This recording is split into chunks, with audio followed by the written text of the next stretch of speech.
had COVID been worse, you know, just enough worse to really get our attention, to really be undeniable, we would have had a different political conversation around it. Brett Weinstein would not have been releasing 80 straight podcasts on the dangers of the vaccine if a few variables were changed. I mean, just take that, leave COVID exactly as it is. Just change it. Just make it preferentially dangerous to children rather than to old people. Just that small thing. One other variable. What if the vaccines actually really did block transmission? What if the vaccines actually worked? They in fact did. Let's say the vaccines really did block transmission, but then nothing else. Just give me a little more transmission blockage and give me kids being preferentially killed or injured by this. I'm not laughing at the conspiracy thinking, the platforming of people who were obviously unwell and unbalanced professionally and mentally around vaccines. Sorry, let me just stop that and rewind that. For the night's first hashtag confession through projection, Mr. Sam Harris. What did he say there? And give me kids being preferentially killed or injured by this disease. Conspiracy thinking, the platforming of people who were obviously unwell and unbalanced professionally and mentally around vaccines and their skepticism. The patience for that would have been non-existent. What you just said is one of the most insanely idiotic things I have ever heard. I'm going to stop it there because I don't want the owners, I don't want the copyright holders of Billy Madison claiming a 2-hour stream because I showed 30 seconds of the most iconic scene in cinematic history, people. People say Rumble is not working. Hold on. It's working. Come on. Rumble is working. And now I've interrupted my mojo. Whoever said that, but don't worry, I'm not angry with you. Thank you for letting me know if it wasn't. What you just said, Sam Harris, is one of the most insanely idiotic things I have ever heard. At no point, and by the way, that was a 5-minute clip that I had to synthesize down because 5 minutes was too painful to listen to. At no point in your rambling, incoherent response did you come anything near anything that could be considered a rational thought. Everyone who listened to that is now dumber. I award you no points, Sam, and may God have mercy on your soul. Let me go put the link to Rumble in the chat and pin it. By the way, I give Sam a hard time because I take for granted he can take it. I mean, I know he blocked me on Twitter when he was on Twitter because of his last absolutely idiotic Trump derangement syndrome induced Trump tirade. I presume he's mature enough to reflect and say, yeah, that was a stupid thing that I just said. Let's just assume, for argument's sake, that the pandemic were much worse and targeted children, and the vaccine worked. Well, then Brett Weinstein would have no basis to have any sort of anti-vax. No Shiat Sherlock, or as I like to call him now, Sherlock Harris. If the pandemic targeted children, let's just change that around. That's not just a change. That is a paradigmic shift, if that's a word. Paradigmic? That is a shift of the paradigm.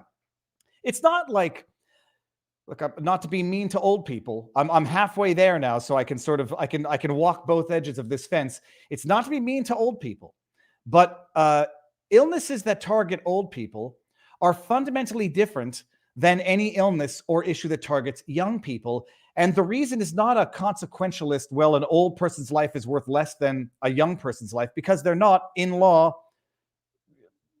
Murder of an old person versus murder of a young person, it's murder. And you'll go to jail for the rest of your life. You might have aggravating factors on sentencing.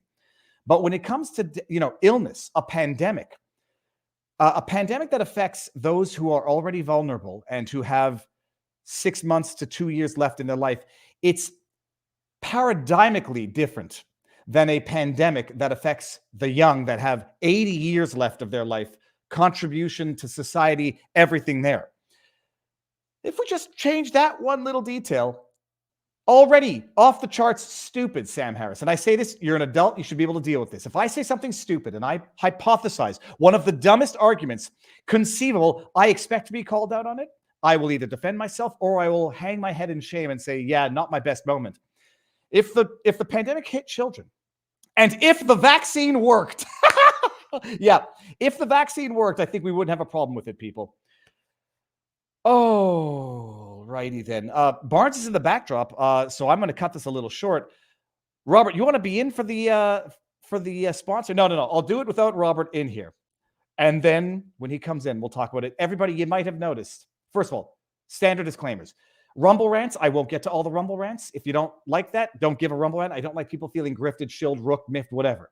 YouTube takes 30% of all of these beautiful things. Dustalov Akman Kari, I spat on my computer again, in the house. Keep fighting. Do you have a P.O. box? It's in the About section on YouTube. YouTube takes 30% of all of these beautiful things called Rumble rant, Super Chats. YouTube, Rumble has their own version. They take 20%. So better for the creator, better to support a platform that supports free speech. What else was there? No medical advice, no election fortification advice. And you might have noticed tonight, people, there was a sponsor that said this video contains a paid sponsor, because it does. Because it's a product I like. It's a product I have in this house, which has been coming in handy these days because we've had a lot of indoor construction and a lot of indoor defecation from Pudge, who has been waking me up every 2 hours at night to eat. You all know this now, which means that during the day, she's been vacating her bowels a lot more in the house than typical. EK Pure EnviroCleanse air filtration system. I'm fortunate in that I'm actually sponsoring companies that I use their product. I use this. It's got patented technology in the air filter part of it, not the HEPA filter, which is a nice thick HEPA filter that filters out particulate matter. It's got patented technology in the mineral filter section of it that neutralizes germs, bacteria that are smaller than the Rona. This is used by the Department of Defense in submarines. It's in 300,000 classrooms across America. It's quiet, it's sleek, it's beautiful. It neutralizes VOCs, volatile organic. It basically takes the smell of Pudge pee and Pudge poo out of the Viva house. Although the studio, where I don't have the air filter, has a little bit of a pungent odor today. It's expensive. It is $700 for a filter. We had one back in Canada. It was a pile of rubbish and was still expensive. You get what you need, and you need what you get. And if you go to the website and you put in promo code VIVA, ekpure.com, promo code VIVA, you'll get a free air monitor thingy thing and 10% off the unit. And what was I going to say? There was one more thing about it. ekpure.com. They're fantastic. They're quiet, and I think they cover like 1,000 square feet. So, one or two in any given household, and you're going to have clean air. If you have filthy, germ-infested kids, it will help reduce the spread of the flu virus during the flu season. The link is in the pinned comment on both Rumble and YouTube. ekpure, Echo Kilo Pure.com/Viva or promo code Viva, but you'll get there. And now let's bring on the Barnes. Robert, sir, you're not at home. No, in Philadelphia, Pennsylvania. May I ask why, or should I not ask questions to which I don't know the answer? To hear Amos Miller, the Amish farmer. Okay, beautiful. Hold on. I think we're keeping it broad like this all night because your backdrop is beautiful. That's a beautiful place. Okay, Robert. So how long are you in? How long are you there for? Some of my people will be here for a little bit longer than I will be. I'll be here until Tuesday, and then they're here through Wednesday or Thursday. Beautiful. All right, Robert. I was going to go on a little more about Sam Harris, but I would love to have a podcast with him and ask him. He's a big boy. He can deal with this, and I'm actually still surprisingly friendly in real life. But Robert, I haven't been following Sam since before what is clear Trump derangement syndrome. Is he sullying a legacy, or has he always sort of been thin on the logic and the intellect? I was never a fan of him. So a lot of people became fans of him because he was critical of aspects of politicized Islam, but he's anti-religious in general. He's anti-Christian, anti-Jewish, and in the sense that he's a proud atheist. And I think a lot of his arguments for religion being bad for society, in my view, I thought the atheist argument failed because of the 20th century. That after the 20th century, blaming religion for mass murder is tough when atheistic societies killed everybody at much quicker order than any societies before them ever had. So I never took him very seriously. Other people did. Other people really praised him. He struck me as a rich kid, inherited money, pseudo-intellectual, could talk the talk, but couldn't think his way out of a paper bag. And his Trump behavior has proven that in spades. But I was never a fan of him from the very beginning. Okay. And I know people have said he was good fighting against the woke stuff early on. The atheism argument, I have absolutely no problem with atheists, but like when you compare historical crimes committed in the name of religion versus the crimes against humanity committed in the 20th century against humans, not in the name of religion, I'm finding whether or not you believe in religion, it's a good thing to read the Bible, because the morals in the Bible, it's Aesop's fable. Whether or not you adhere to the religious, spiritual stuff, the expression which has been coming up a lot these days, what good is all the fortune of the world for he who has forsaken his soul? I screwed it up. But watching Pink, Michael Phelps, Questlove do sponsored Pfizer ads, and they have the same generic, it will help prevent. I did not know that depression and asthma and what was Questlove's, being overweight makes me at risk for severe COVID. Cut and paste. And I want to know how much they got paid, but I don't really want to know because I'll probably puke. Robert, what do we have on the menu for tonight? We have a lot, but I think we have to start. We're going to get into the vaccine lawsuit updates, but we've got to start with Joe Biden. Are we calling it Corvette Gate, or are we calling it Garage Gate? What's it called right now? Well, I mean, really, it's just the sort of hypocrisy and duplicity that's present. That's always been the case when dealing with classification and records, in my opinion. In other words, I don't think it's a big deal that Biden had those records. I don't think it's a big deal that Trump had those records. I don't think it was a big deal that Clinton or Obama had those records. I think it's much ado over classified records. That's too much ado. But what it mostly did is gut their case against Trump, in my opinion, because how do you prosecute Trump for something that Biden did even worse? Biden has fewer excuses. He's vice president, so he doesn't have the same degree of discretion the president does under the Presidential Records Act. And he doesn't have the same degree of discretion about declassification the president does. And yet he had records in more questionable locations for a longer period of time. And so they'll assign a special counsel, but I think the net effect is to negate the Trump claims than it is to facilitate claims against Biden. I want to bring up Roger Stone had a quite a hilarious picture. Here we go. Here, okay, Robert. It's you'd say you can't make this stuff up, but we're living through quite bizarre times. Hold on. Roger Stone posted a picture on Twitter. It says, "Will Joe Biden get busted for the classified documents he hid at Mar-a-Lago?" And this is, I was like, okay, I see this image, and now I'm once bitten, twice shy for the rest of my life. I'm like, okay, what is this? I go to YouTube. Try to pull up the original video and find it. And yeah, this is that we can own the 21st century market again by moving to electric vehicles. And by the way, they tell me, and I'm looking forward, if it's true, to driving one, that they're making an electric Corvette and go 200 miles an hour. You think I'm kidding? I'm not kidding. I'm not kidding, Jack. So I'm excited about it. Look at that. It's like, I mean, one's got to wonder, were those the documents literally in a video evidence that he put to the internet? But okay, so Robert, the legal side of this, there are people saying, oh, Biden's was a mistake. It's not a crime to take documents. It's a crime to accidentally take them. The difference between VP and president, it relates to classification, declassification, but not necessarily to removal of classified documents. So the vice president could have both actually, because I mean, the Presidential Records Act gives the president unilateral, a non-reviewable authority to declare certain documents personal records rather than presidential, at least until now. I mean, now maybe the courts are going to flip and decide that what they ruled in the Clinton case somehow doesn't apply to Trump. But while Trump was president, the existing law was the president, under the Presidential Records Act, gets to determine what is a private record and what is a presidential record.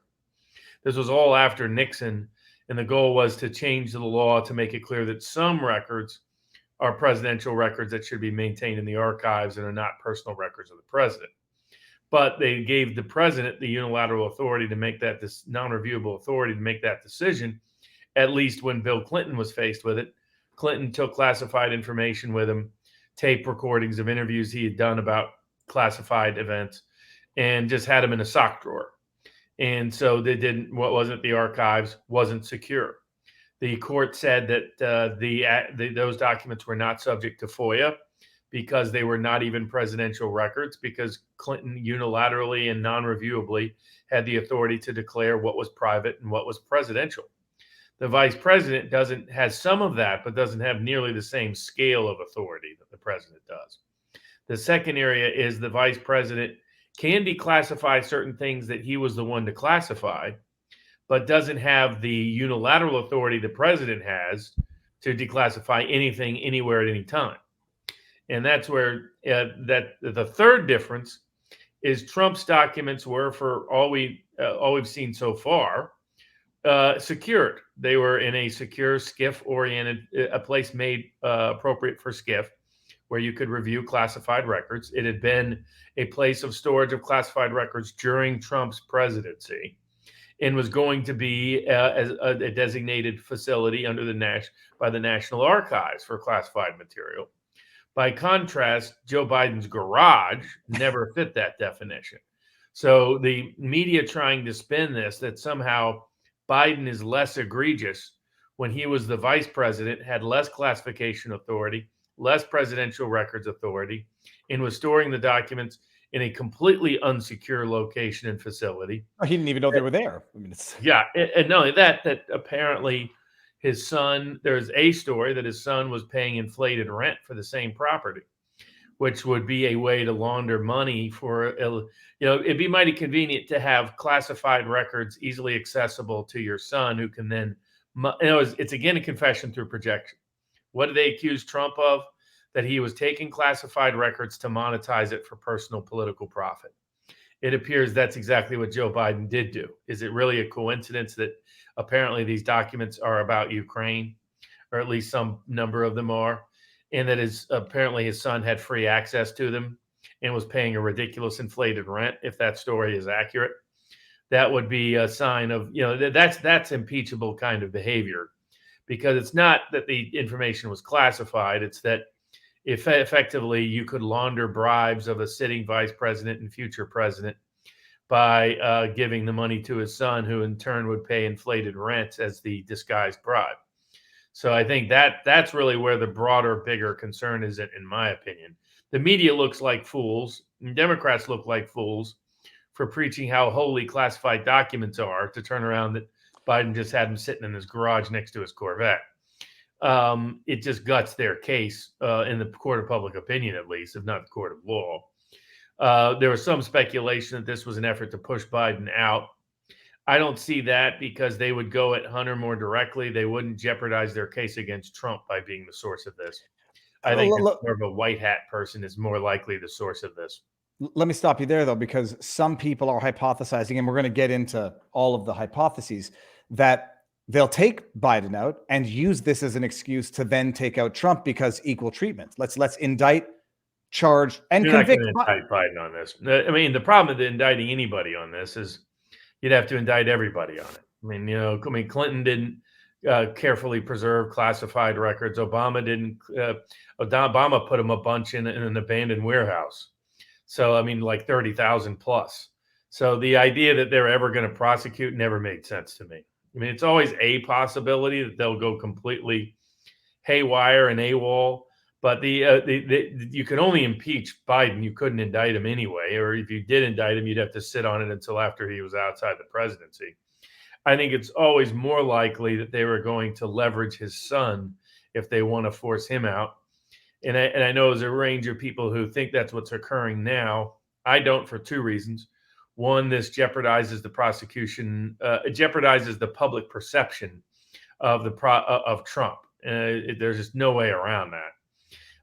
And then the other is that is that there's other means by which they can go at Biden that would make more sense than this path. They sat on this for months. They knew about it long before the election. Somebody came along in the communication chain, saw what was going on, and leaked it to the press. And my guess is it's someone who's doesn't like the attempts to criminalize it towards Trump. It is, you know, a white hat type actor is my read on it. Because and Biden may have thought he could always keep it locked up because, you know, a bunch of people known for months now and it hadn't come out at all until now. The question that I had, this might be a dumb question and I feel like I should know the answer, but they impeach Biden on this. Trump hypothetically gets reelected. Can they use past indiscretions? Can they use past crimes to impeach if he gets reelected? Or does it have to be an act carried out during presidency? Impeachment's a political question. So what that has been interpreted to mean is impeachment is whatever Congress says it is. So in that sense, yes, not in my view. In my view, impeachment should be reserved for people who commit crimes while in office. And so that should be more the approach. Otherwise, the prosecution should only occur after they've left office. To, you know, say, oh, well, you got elected the president, so now we're going to investigate something you did before you were president. My interpretation is still the same. You have to commit a serious crime, is what the Constitution intended. You have to commit a serious crime, a felony, while you're president that cannot be remedied in any other means except by impeachment, because otherwise elections solve the problem. So I'm still of that mindset. Now, I think some of Biden's behavior towards Ukraine while he's been president, that's the question is this evidence that he basically paid off Ukraine, that Ukraine's investment in him through his family finally paid off with $80 billion plus of aid to help precipitate a dangerous war on the European continent. I think that's where it's relevant to an impeachment inquiry of Biden, and I think that's what they should pursue it as. We'll see what they actually do with it. All right, and you know, in response to how the media are just flagrant hypocrites, where they say, "Oh, they're just saying under 12 documents found at this location," when it was Trump, didn't matter how many documents it had, it was potentially nuclear documents. So, he's got 10 documents. They just happen to be nuclear documents, but there's only 10 of them, less than 12. I guess just come back to the question of why now, and the idea of selling them, monetizing them, or the idea that Hunter Biden, because he's Hunter Biden and he's done what we've seen he's done with his laptop and whatever, could have given access to people inadvertently or whatever, and these could be used to blackmail. I mean, what would have to be in these documents that would allow them to be used as blackmail for favors by this regime for foreign interests? I mean, I think in terms of, I think it generally reflects the fact that they have never taken classifications that seriously unless it's somebody exposing the deep state. So I think that's more what it really reflects than anything further or anything, you know, depends on what was in those documents as to whether maybe something else could be there. But that was my initial takeaway, is that this is how a lot of people operate in DC. And they've never made a big deal about classifications until it's Trump, because they don't like Trump. But they've otherwise only, as Glenn Greenwald has mentioned, they've only gone after whistleblowers generally on classification records, not leakers, not anybody that's pro deep state. So I think that it's that discrepancy that's kind of being exposed. But I think in terms of the timing, this came across the desk of somebody that's not on the Biden or deep state side of the aisle, is my read. Because if it was the deep state, it could have come out before, and I don't think it would be this category. I think if they wanted to, the other problem they still have, we discussed this with Mark Robert and Eric Hunley on America's Untold Stories, Freeform Friday. The same issue, in my view, is that those that want to replace Biden don't have a replacement for him. Okay, so that is, and I didn't make it to the Freeform Friday, but glad that I didn't, because I wouldn't have this question now. People say, okay, take out Biden. Who then? It goes Kamala Harris becomes president. Who becomes VP? Or does she just appoint a new one? She has to recommend that the House and the Senate by majority under the 25th Amendment put in a new vice president. So as soon as the president is out, the vice president automatically becomes president. The vice presidency is unoccupied until the House and the Senate by majority vote agree on a replacement.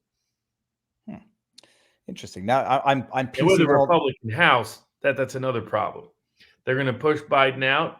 Who's going to be VP? So Kamala Harris goes in. Who's she getting to the House?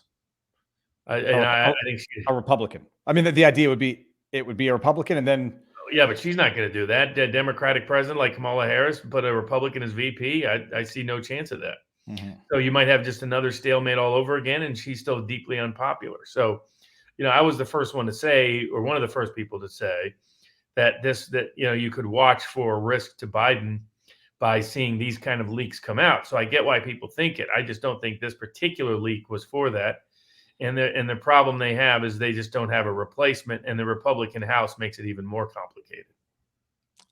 Okay, you know what? I think this might be a good pause to end the stream on YouTube, people, and move it over to Rumble exclusively. We're going to continue. I have some questions on classification. Robert, I just watched Citizen 4 following Glenn Greenwald's recommendation, and I'm a little blackpilled. I'm not hiding it. And as Ed Snowden has been having his fun trolling Biden about all of this. Oh, okay, so we're going to do this in Rumble. One last shout out, EnviroCleanse. Thank you very much for the sponsorship, and thank you for having the audacity to sponsor the hinged fringe minority with unacceptable views. We're going to move over to Rumble. The link to Rumble is in the pinned comment in YouTube. We're ending it on YouTube in 3, 2, 1. Done. Okay, Robert, classification. I mean, the whole thing is classification has become something of a joke. Who was it that said it? I think we discussed it during one of the streams where everything is classified, and especially that which might embarrass the government. Like embarrassment is a grounds for classification. When did this happen? When did we actually lose all of our freedoms? Was it 9/11 and the Patriot Act, or was it, the assassination of JFK? It's much further back. They've been trying to do classifications to hide records and information since the government was formed. And then you've had attempts to target dissidents like the Alien and Sedition Act and the Espionage Act and the Sedition Act and all of those things from the very beginning of the founding of the country. We got rid of the Alien and Sedition Acts not long after they first passed. Then we had the Civil War, in which habeas corpus was suspended and dissidents were locked up without trial. That was the second time around of egregious civil rights violations. Then you had World War I, which was the third stage, when the Espionage Act came into force, when the Palmer raids started happening, when people get politically targeted, when congressmen and presidential candidates were locked up for their speeches. People forget that happened in America, but it did during the World War I time period. And then the deep state really came to true fruition after World War II with the laws passed in 1947 for the National Security Agency, Central Intelligence Agency especially. But also the FBI took on new powers. Hoover originally used the Palmer raids after World War I to seize power within the Justice Department. And then by the end of World War II, he had basically carte blanche over large parts of federal law enforcement. And so he worked together with the Dulles brothers and others in the deep state apparatus to sort of congeal and form the institutionalized deep state. Then you have the assassination of Robert Kennedy, John Kennedy, Martin Luther King, and Malcolm X, all within a half decade. And that triggered questions and concerns that led to Watergate, which was really about the deep state trying to pay back Nixon, but instead ended up blowing up back on them. And that led to the Church Committee, which is a good transition to what we predicted last week, which a lot of people were saying, oh, that's nuts. That's not going to come about, which was that the House would, in fact, pass a new Church Committee. The House would, in fact, pass the new rules. And in fact, that's precisely what we witnessed. So the House did, in fact, put in the rules. Kevin McCarthy and others kept their word. And a new Church Committee has now been formed. For those that don't know, the original Church Committee was named after Senator Frank Church from Idaho, back when Democrats came from places like Idaho. It has long populist history going back to the early 1900s, the Rocky Mountain states. And he was one of the first people illegally spied on by the National Security Agency. And he formed a select committee on intelligence to supervise what the intelligence community had been up to. And as part of that, he exposed MK-Ultra. As part of that, he exposed assassination attempts around the world. That led to the House Committee on Assassinations, which investigated the Robert Kennedy assassination, the President Kennedy assassination, the Martin Luther King assassination, and various foreign assassination attempts around the world. And we only found out about what all the bad stuff the deep state was up to thanks to the Church Committee and its spinoffs. So hopefully this new Church Committee, to be run by Jim Jordan, on the entire political weaponization of what I would call the deep state, others call the dual state, law enforcement machinery, national state, pick whatever label you want, the Washington establishment. It is a critical and essential committee, and its formation provides real hope that we'll finally get some meaningful inquiry and investigation into the corruption, malfeasance, and misfeasance, a part of which some of that detail has already come out concerning January 6th, that Kevin McCarthy is going to release all the videos from January 6th. They're going to release more information about the Capitol Police. So a lot of promising efforts on afoot on that front. Just a heads up for everyone in Rumble. What I do, I screen grab the Rumble rants because I can't bring them up through StreamYard. I know there's a way of doing it alternatively with software. It's a pain in the neck for me, and I need to simplify. I read these tomorrow or the day after on Locals. We go through them. We have a Locals stream. So I'm screen grabbing all of them, and I'll get to them tomorrow. But someone said they don't normally give Frijoli says, I don't normally pay for chats, but you guys rock in Rumble, a $5 Rumble rant. Yeah, great interview with Glenn Greenwald. Great interview with Roger Stone. We had a great interview with Joel Salatin. It was a busy week. It was a bit. Well, Greenwald, I could go for another 5 hours, and Roger Stone. I mean, I could go for another 5 hours as well. Like there were anecdotes and stories he told me after the interview. I was like, geez, we should have gone for another hour. So keep some stuff for the next interview. McCarthy.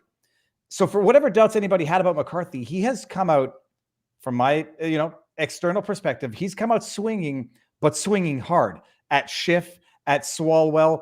As Swalwell, he comes out talking about Swalwell getting booted from the committees for having had, let's just say, whether or not it was an amorous relationship, it was a relationship nonetheless with Chinese spies, known to prior politicians. Nobody did anything about it. Swalwell, in the aggressor playing the victim, says, oh, the FBI said I was totally clear, and now look, I'm getting all these mean messages on social media, posting them to Twitter, trying to turn the table. But McCarthy's come out swinging. If they release the 14,000 hours of footage, what the sleuthing eyes of the internet and true journalists out there like Glenn Greenwald and others might find, they'll piece together a story. My prediction that January 6th was an inside job might come to fruition. We might have the evidence, like concrete evidence. So what happens next? Like, what's the progression of all of these committees? They form them, and what do they start announcing? Congressional hearings? Yep. And they start issuing subpoenas, come up with a path of evidence they want to discover and witnesses they want to talk to. And so hopefully they look into the Whitmer case, they look into the January 6th case, they look at all the questionable prosecutions and investigations of Trump. We now know that Russiagate was completely fake all along, just one big hoax, that Twitter knew it was a hoax, that there wasn't any big Russian effort to influence either 2016, 2018, or 2020. It was made up, and even lefties on Twitter were telling the government that, and the government was still spinning a false story otherwise.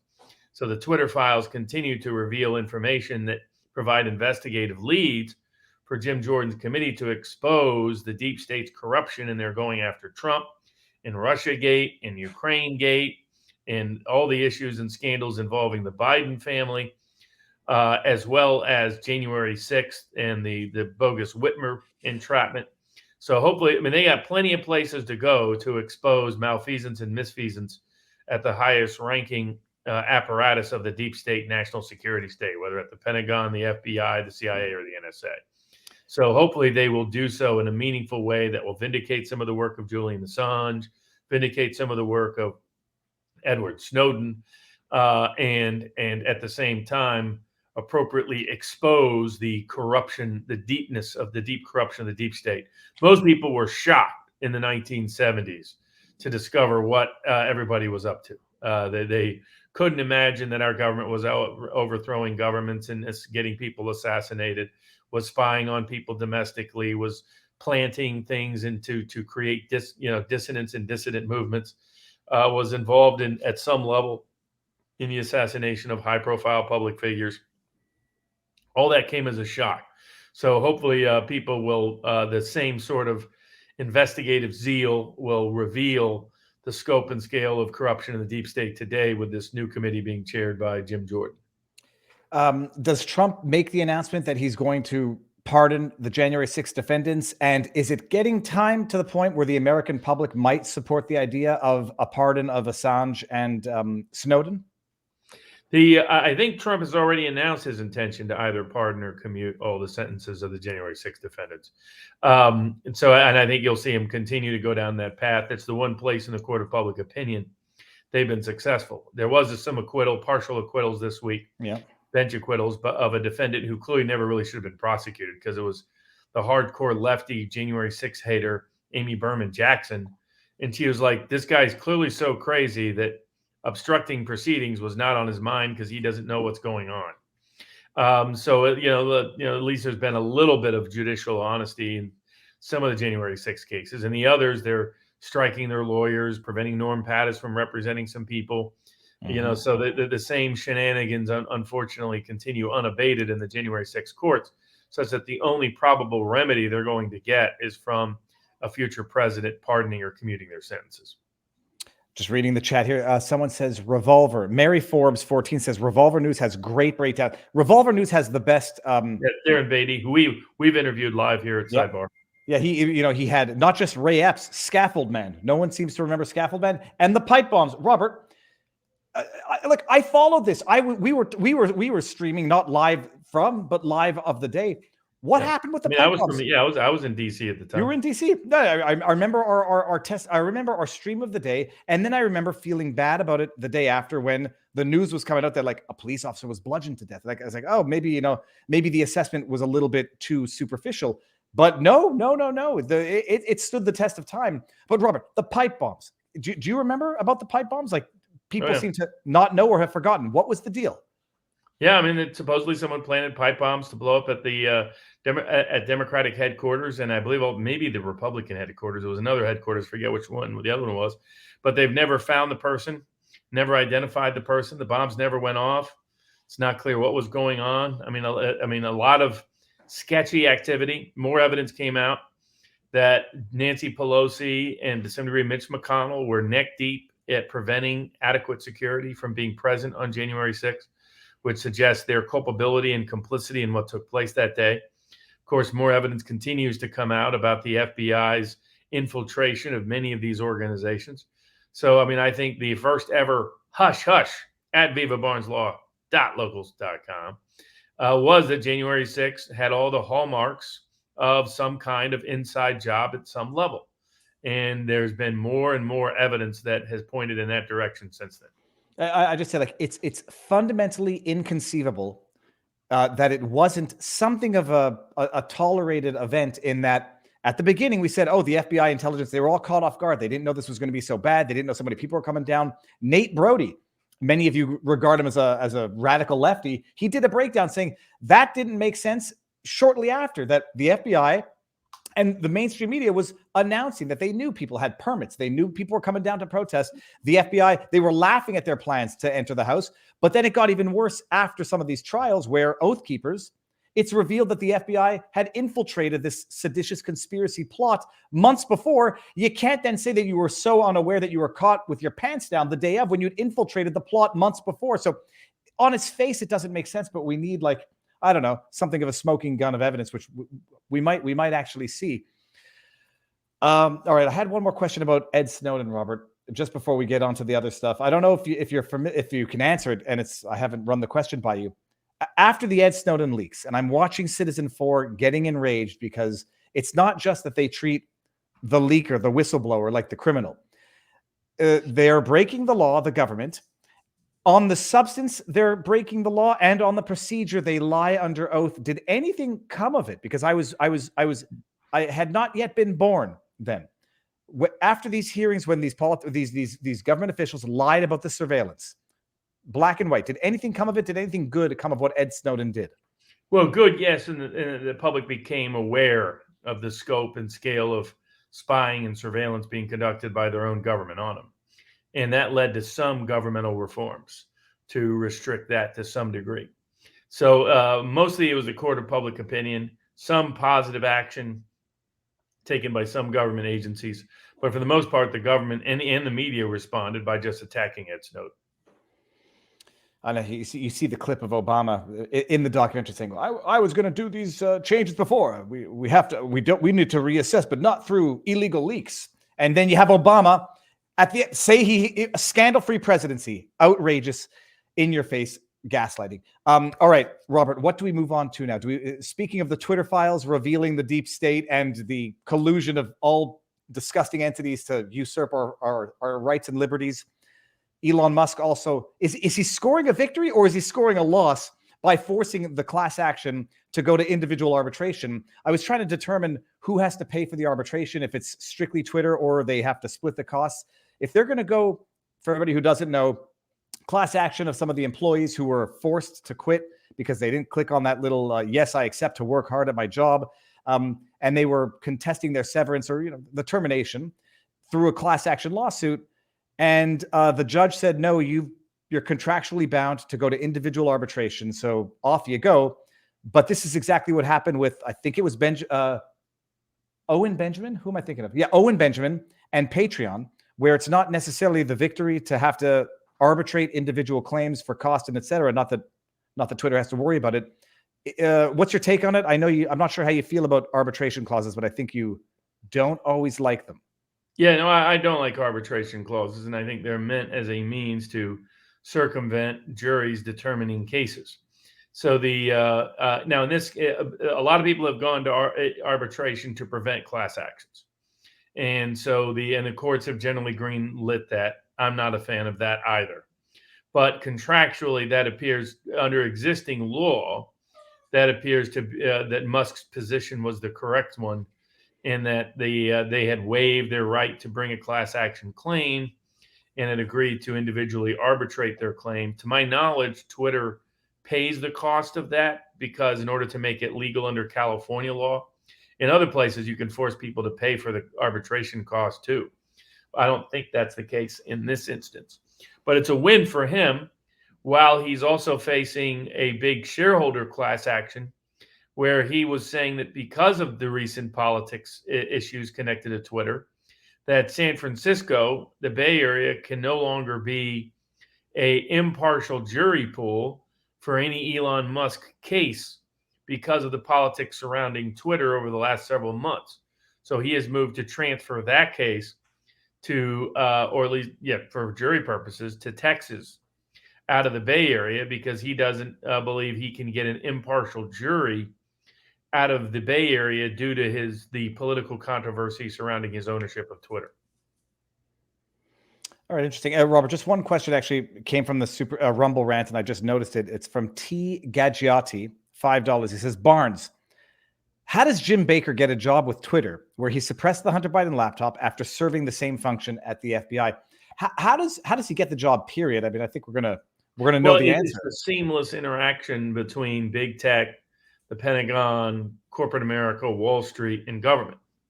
It's people who are really working for the institutions they're supposed to be regulating. And what they're doing is, the people work at the U.S. Department of Agriculture, for example, who are going to be, micromanaging Amos Miller's farm when most of them, to my knowledge, have never farmed a day in their life. So, and what are they going to go do? They're going to go work for big corporate agriculture when it's all said and done, more often than not. Just look at, it came out this week that one of the head Pfizer people was using his former government position and status to put pressure on Twitter to censor information about the dangerous nature of their so-called fake vaccine. Then as they call something a vaccine that doesn't fit the legal, historical, medical definition and common sense definition of vaccine, because it didn't stop transmission, didn't stop infection. And in fact, of course, turned out not to be safe or effective either. And they lied about all of it. Now, there's some people that have got caught promoting the vaccine that are now pretending that they had nothing to do with the vaccine. And apparently they have now blocked both of us. Scott Adams has kind of fallen off the wall a little bit. Ben Garrison made a very funny comic strip about him, showing him following the science and now complaining about following the science. And he was threatening to sue Ben Garrison for libel. Ben Garrison's been subject to a lot of cancel culture, everything else. And I followed Scott many years. I think he's a funny guy. I think he's a very smart guy. But during most of the pandemic, if you followed him, your general impression would be that he was in favor of a lot of lockdown policies, that he was very critical of the Bakersfield doctors who raised questions early on, very critical of Robert Malone when he went on Joe Rogan, that he was critical of people who raised questions about the vaccine. He says he was always trying to promote both sides equally. Most of the people I know who followed him and didn't get that impression from him at all. So I just pointed out that if you followed Scott Adams, you would quite reasonably conclude that he was pro-vaccine and pro-mask. Now, maybe he wasn't. Maybe, a lot of us missed didn't see every show he put on. But his reaction to that wasn't to debate me. It was to block me on Twitter, block you on Twitter. By ricochet, Robert. He doesn't. I'll say this. I said it last week. I don't care. I feel a little bad for Scott because I think it's such a juvenile thing to do, especially among adults. But that you said something that is so earth-shatteringly. My great disappointment was I thought, a guy with his comedic skill set, he would at least come up with a really good nickname. And instead it was like idiot, clown, cloutbert. I was like, these are lame. This is very underwhelming, Scott. You got to get better at the nickname. You're supposed to be a maestro of persuasion and nicknames. Clown, that just doesn't cut it. That's third grade. You got to get up a notch. I think this was your original tweet. I can't see it anymore because we're both. This was one of I put up a tweet, plus I put up a Barnes brief at vivabarneslaw.locals.com. And I explained in greater detail that my argument was there was tons of people that had been increasingly agitated at Adams, and they were complaining on our board, saying about a range of things he had said or done. And I was trying to argue, actually, kind of in his defense. I was saying that I think he trusts institutional sources more than I do, and that explains why he has the opinion it is. It's not, I think most people have good intentions. I think 95% of the people we disagree with, they just have different life experiences and trust different sources of information than we do, but they still want good things for the world. I don't think they're bad people. Only 5% of the world, I think, are bad people. I think most people just have a different perception. But when someone disagrees with us politically, we tend to want to see them as, we think our beliefs are because we're smart, knowledgeable, and good-hearted. So if somebody disagrees with us, we think they must be dumb, brainwashed, or evil. And my point is, no, most of the time they just have a different life experience, trust different sources of information, etc. So I was saying something kind of not trying to defend him, and he interpreted it as negative, and just sort of went off on it. So there was a lot of those people who during the pandemic, Steve Bannon, he kind of forgets, but early in Bannon was screaming for more lockdowns. Raheem Kassam was so mad at me, he blocked me on Twitter because of my criticisms over lockdown policy. So to their credit, Bannon's come around, Kassam has come around, a lot of those, but Adams has kind of come around, but he just doesn't, anybody that says that he ever said anything positive about vaccines or the rest, he's just kind of going crazy on. Well, and look, in fairness to Scott Adams, Elon Musk had a bad take at some point. Ben Shapiro had a bad take. Elon had said very positive things, but like recently, Musk and Adams got into a debate over the World Economic Forum because this is like Adams keeps saying both sides. It's like I don't know what world he lives in. Nobody watching him would think he was on both sides. They would think he was strongly on one side. He might have presented the other side upon occasion, but usually in such a manner, you had no doubt which side he was on. Now, maybe he didn't intend to relay that message, but like recently he was suggesting that anybody who thinks the World Economic Forum wants depopulation or anybody with power or influence wants depopulation, he seemed to suggest that was nonsense. And Musk was like, no, there's clearly people that are out there that share that exact agenda. I mean, Bill Gates has said so publicly. They said it. I mean, Bill Gates said we're going to reduce the population with vaccines by making more children live to adulthood, so that parents in third world countries have fewer children to counterbalance excess mortality. Has been overpopulation forever. So I mean, the Rockefellers have been obsessed with overpopulation for a century. and they mean very particular groups too, in my experience. So I think it's just some people that went through that over the last several years prefer that their opinions be perceived as a little bit different than the rest of us remember it as. But it was a fun little sideshow for the week. Well, let's setting aside the sideshow, the gossip, and it's no more serious than that. The threat of defamation or libel against Garrison. I mean, 0.00. I mean, one, there's tons of basis. I mean, I get that Adams is kind of forgot maybe, but I mean, he was highly critical of the Bakersfield guys. He was very critical initially of Malone's appearance and was making fun of people for relying upon Malone when he was first on Rogan. And again, he was just being very critical of Peter McCullough. Peter McCullough is one of the most published medical experts in the world. And he's sitting there saying that he's implying that McCullough just made stuff up. And then he pretends, oh, I was just on both sides. No, you weren't. So I think that's where a lot of that comes from and they're still facing him. And, finally McCullough was reinstated on Twitter. Malone finally reinstated on Twitter. More information came out of the CDC acknowledging issues with the vaccines, potentially. I mean, they're going to just cover it up. Robert, let me bring it up just so that nobody thinks. We know about now I had it in the backdrop. Here we go. Just a new signal. Is this the article? CDC, FDA identify preliminary COVID-19 vaccine safety signal for persons aged. Just add it to the list of all the rest. Ischemic. Let me just see where it is here. About strokes. Yeah, ischemic stroke. Following the availability and use of updated bivalent COVID vaccines, CDC's vaccine safety data link, near real-time surveillance, yada, yada, met the statistical criteria to prompt additional investigation into whether there was a safety concern for ischemic stroke in people ages 65 and older. So you got myocarditis for people aged, 40 and under. You got ischemic stroke now, signals. They have denied the problem, but they've seen the signals as if VAERS wasn't the original signal detecting system in the first place. Sorry, I cut you off. What were you going to say about that? Yeah, new issues with the jibby jab. Oh.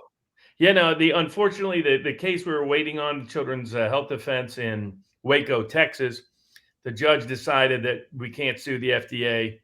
That I guess nobody can ever sue the FDA. And so that case will now go up on appeal as well to the Fifth Circuit Court of Appeals. The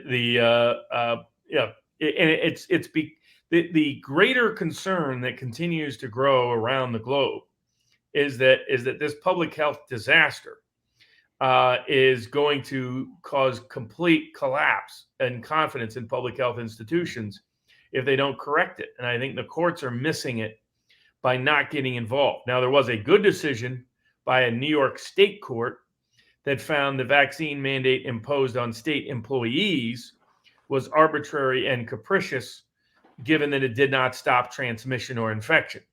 So that was a good ruling. In addition, there's been a vaccine mandate class action type suit brought against Disney, alleging that against Disney because of ESPN's activities, but also Disney's activities. In the argument, they're picking up my argument against Tyson Foods and arguing that Disney was colluding so deeply with the government that it constitutes state action and thus constitutional violations, not just other violations of federal employment law. So we'll see if that case progresses in a good direction, hopefully. And in the same vein, the U.S. Supreme Court this week, two of the cases we talked about last week that we said were cases to watch, the U.S. Supreme Court took up. The True Threats case, they actually accepted. The case concerning the states taking more property than the tax that's due. The U.S. Supreme Court took that case that we talked about. That was the one where it was like they seized a $300,000 home for $30,000 in back taxes and deemed it. It wasn't even the guy. They did it to an old lady. They took her $60,000 home off her $3,000 tax debt. And widow. And for people who think, well, if they give her the balance, the $54,000, then that's what you get. But no, they deem it to be of the value of the debt and keep. They take it all. They don't give you any of the equity, and I think it violates a range of constitutional provisions. The U.S. Supreme Court took that case too. But the other big case they took 8 cases. We also, as we correctly predicted, The Brunson case was completely rejected.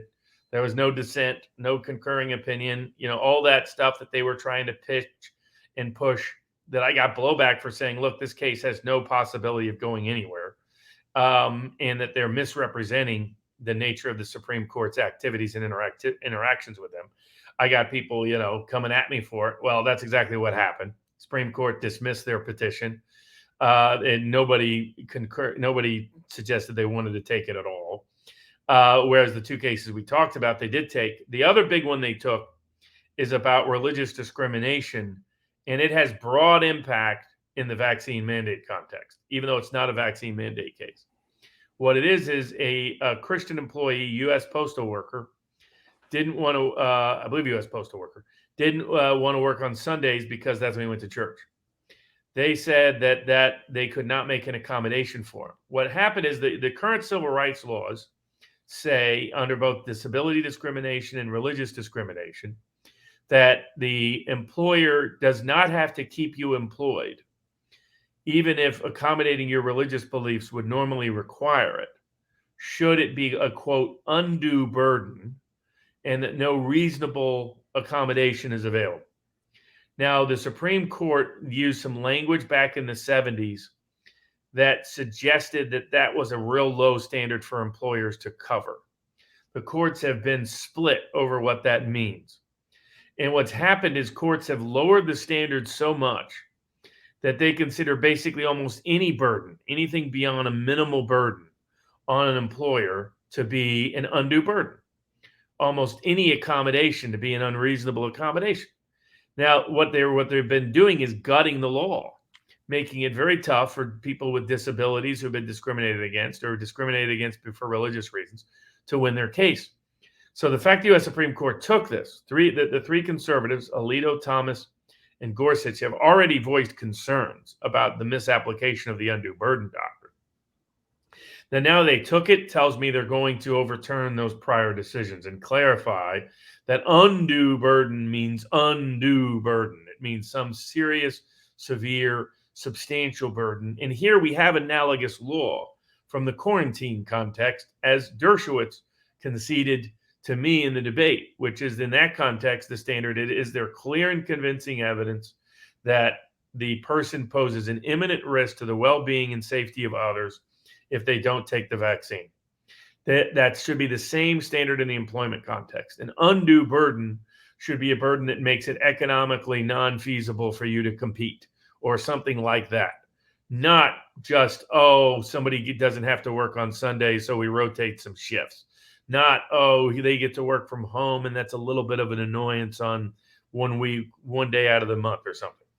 And so it's very promising that the Supreme Court took that case, because it will probably have very positive ramifications for all the vaccine mandate cases brought under either religious or disability discrimination laws.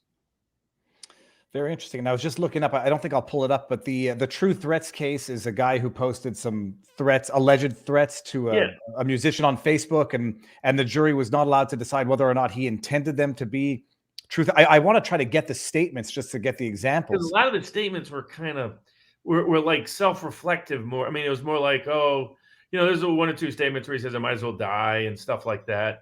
But when I looked at it, I was like, they were pretty lame statements. As stalker harassment goes, these were not the kind of statements that were typically considered true threats. But hopefully the Supreme Court clarifies that at a minimum, you have to, as they've interpreted the federal law to mean, you have to subjectively intend a person be in fear of their well-being and safety. Otherwise, what happens is you create a quote-unquote objective standard that's not really objective. It's a safe space standard. Mm-hmm. And it's a standard of, does the jury not like what you said, regardless of whether what you said was intended to and did in fact cause someone to be upset. They're removing both. You don't have to cause the person to be in fear of their well-being, and you don't have to intend to cause them to be in fear of their well-being. If a person could be in fear of their well-being, suddenly you're guilty of criminal stalking. And that invites safe space type logic that criminalizes dissident speech in violation of the First Amendment. And I think that's where the Supreme Court will go. And I think they'll overturn the Colorado's interpretation of its stalking statute. Yeah, I mean, as far as not that anybody likes getting nefarious messages, but as far as I understood, in the States, far different than in Canada. True threat, specific, targeted, and doesn't have to be realistic from what I recall, but it has to be intended. It has to be intended or imminent, one of the two. Yeah, I can't find the statements from. I don't know if the ones that I saw were the relevant statements, but it doesn't matter. So this guy sent a bunch of Facebook messages to somebody and got convicted of stalking, harassment. Yeah, we'll serve 5 years in prison unless the U.S. Supreme Court reverses it. And it's like that's a little excessive. Obviously, the guy's not, he's got a screw loose, but didn't strike me as a true stalking case. Mm-hmm. Robert, what else do we have on the menu? I'm trying to get something in the backdrop here. I'm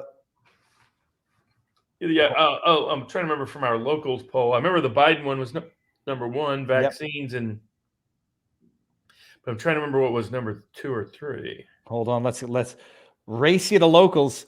While we do that, but while you do that, Robert, just an update, everybody, for anyone who's been following the Canada's equivalent of Where is Tiffany Dover, Jessica Robb, the CTV News journalist who a week ago to the day had the medical emergency or medical episode on air live, the day, immediately protected tweets. There were some tweets that indicated multiple, there were tweets from a while back about, having gotten double vaccinated and boosted and still gotten COVID, that people started immediately asking the obvious questions.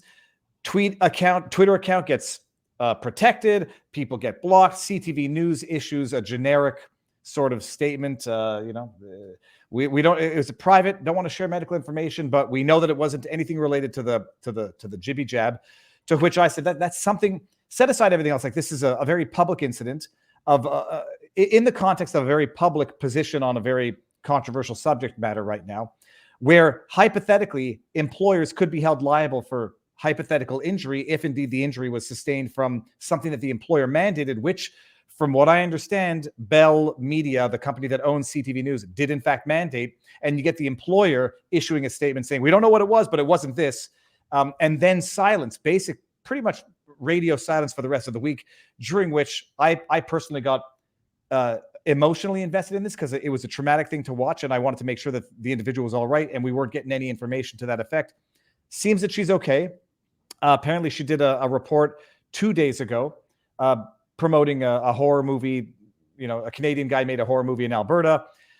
I see the dynamic of how sometimes people will always still have questions. They'll say, well, that could have been a pre-recorded segment. And then I went and looked up the marquee of movies playing in the background at the movie theater called Metro City in Alberta. It looked contemporary from January 13th. So at some point you have to say, I'm glad she's okay. We still don't know what happened. Everyone can make whatever connections they want or deny whatever connections they want. She looks okay. Thank goodness. Pupu Kanena Hora. And may she be healthy going forward. So just wanted to give everybody that update. Yeah, Robert.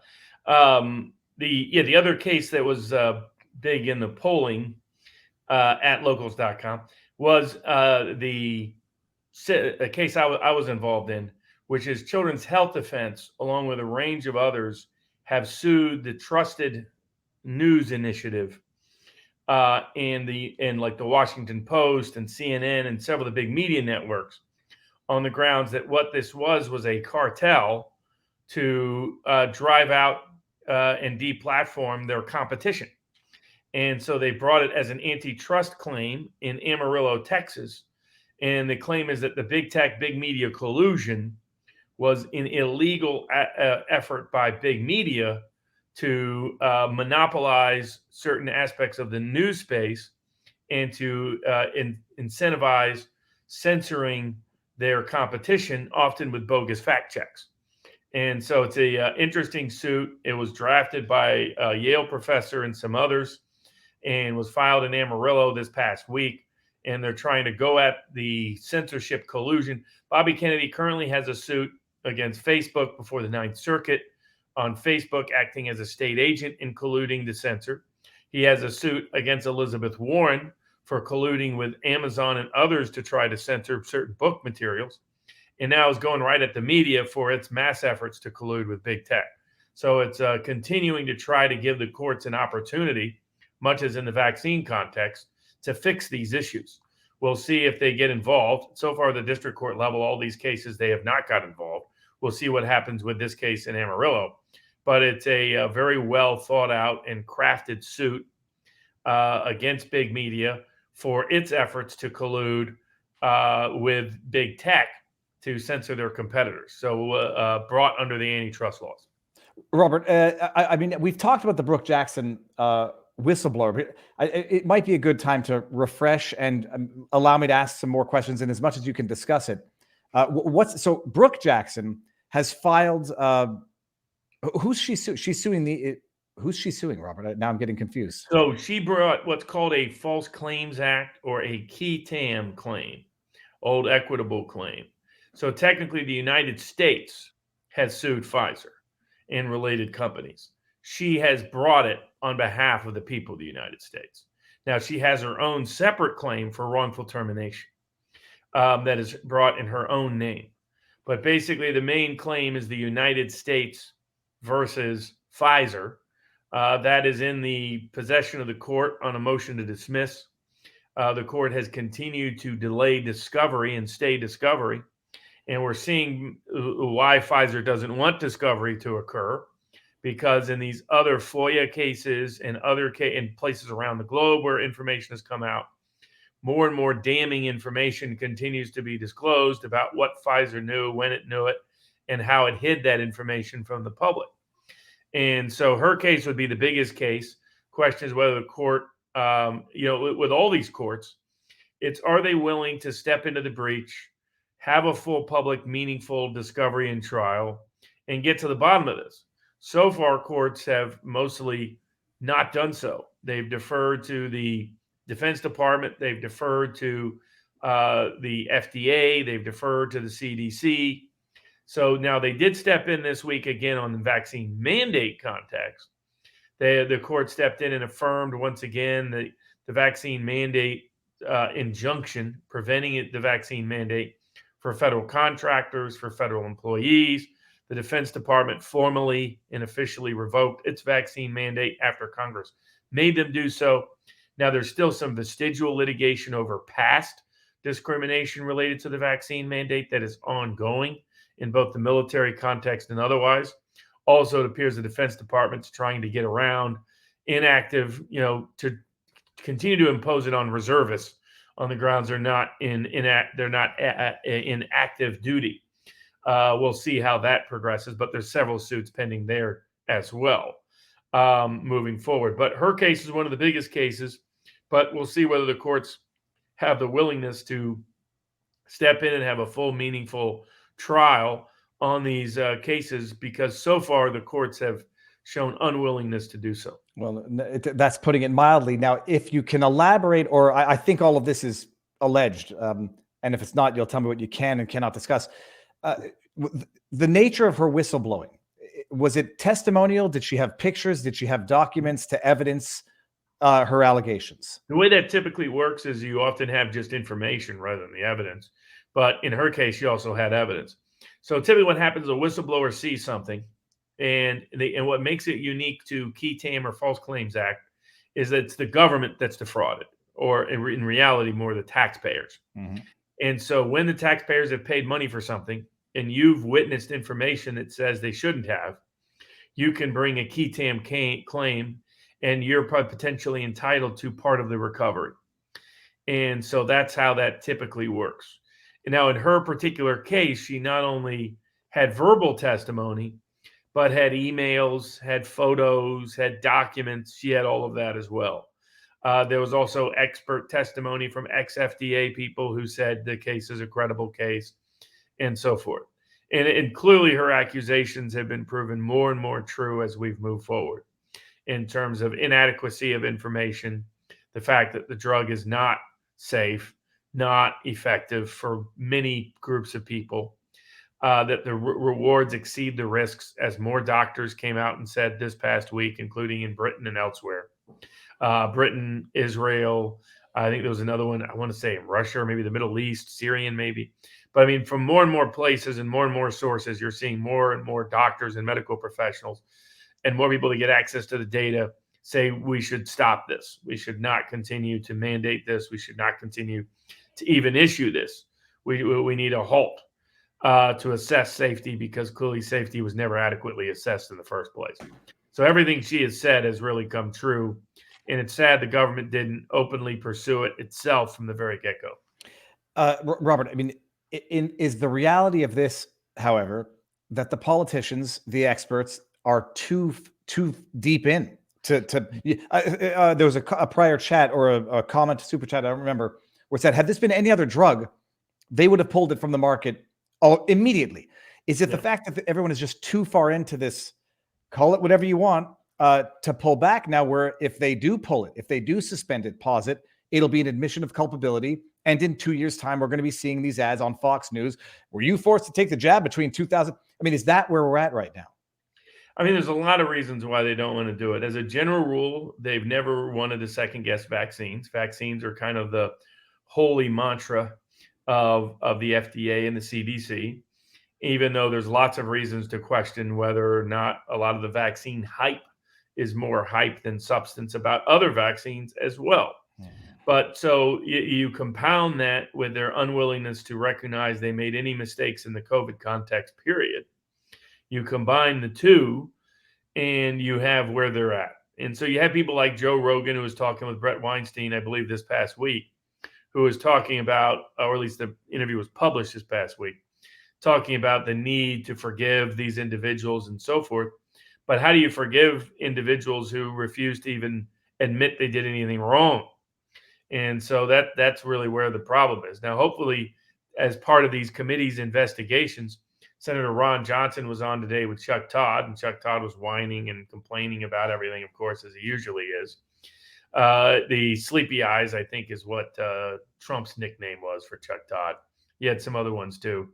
But Ron Johnson's been one of the good leaders on the vaccine-related issues, especially, and hopefully there's a lot more investigation into these issues through the new House. Because people are increasingly wondering what happened, and sadly, so far the courts have turned a blind eye to it.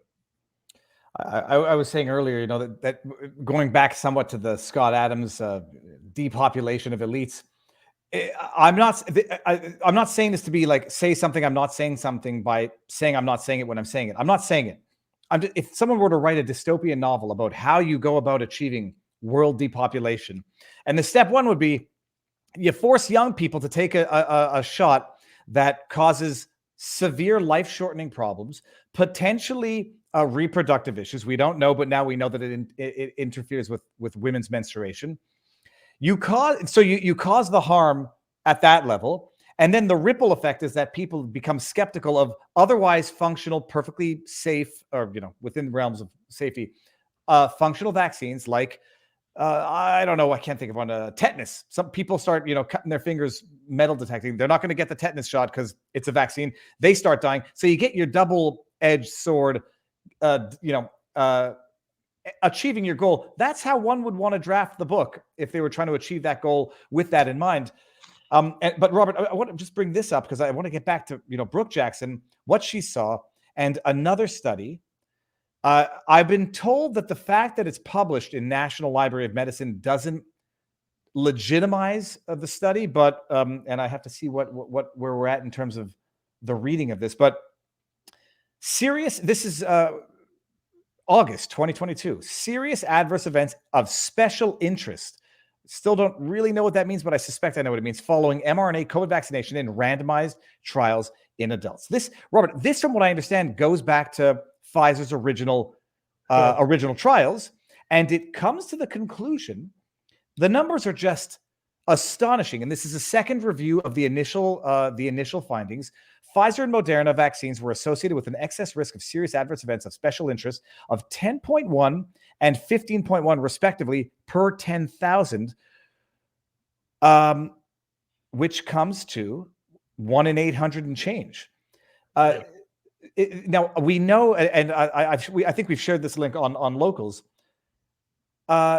this is what Brooke Jackson was saying from the beginning. Was she was involved with the trials through the trials, or did she leave from before? the very beginning? Well, what she was pointing out, the trials were unreliable. You could not rely on any of the data and information coming out of the trials to determine safety, efficacy, or whether it's even a vaccine. That it was just a complete disaster, like she had never witnessed in her life. And the government kind of hid it, sat on it for a year, promising to investigate, never apparently did investigate. And then I got involved, and the Pfizer has demanded that no discovery take place, and the judge just dismissed the case and never allow any discovery or trial to take place. And all of the accusations she's made were well documented at the time, and her concerns have been proven true over and over again. I want to bring. We're going to get some good clips tonight here. Hold on.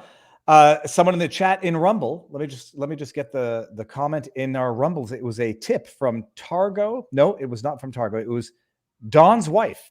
Robert, is Neil deGrasse Tyson part of the 5% with malicious intentions? Well, we'll let people. No, he's somebody who bought it. There's another example of somebody who trusted it. Like at one point in his debate with Patrick Bet-David, he says basically, we can trust all the people who make the vaccine, so that's why you're nuts to question it. And it's like, wow. In case anybody thinks Robert is not straw manning, listen to this. Oh, your own body. If you want to get an abortion, get an abortion. If I want to get the vaccine, I get to choose. So you can't force. If I can't force you to get an abortion, you shouldn't be able to force me to get because it's not about you. It's about people you interact with, and that's the social contract of public health. We don't even know if the vaccine worked or not at the time. Yes, that's what the trials are, dude. That's why these trials. Are you missing data out there? But let me ask you a question. Are we saying only one type of scientists are right? No, we're saying that the system in place, the 16,000 that signed that. No. The system in place to test vaccines. Yeah. There's an entire system that's in place. That with review boards and all of it, and the average that's in place now. Look, there's an entire system that's in place, and if that system is destroyed, Robert, my entire existence of what I thought I could believe is itself destroyed as well. Oh, hold on, it gets better. It gets better. That with review boards and all of it, and the average that's in place now. What you can say is, I have a better idea than all these review boards and all these agencies and the CDC. I have a better idea. Here's what you should do, and that would have made everything better. Okay, you can put forth that idea. But what I'm saying is, in a case where you can contaminate someone else, it's not about you.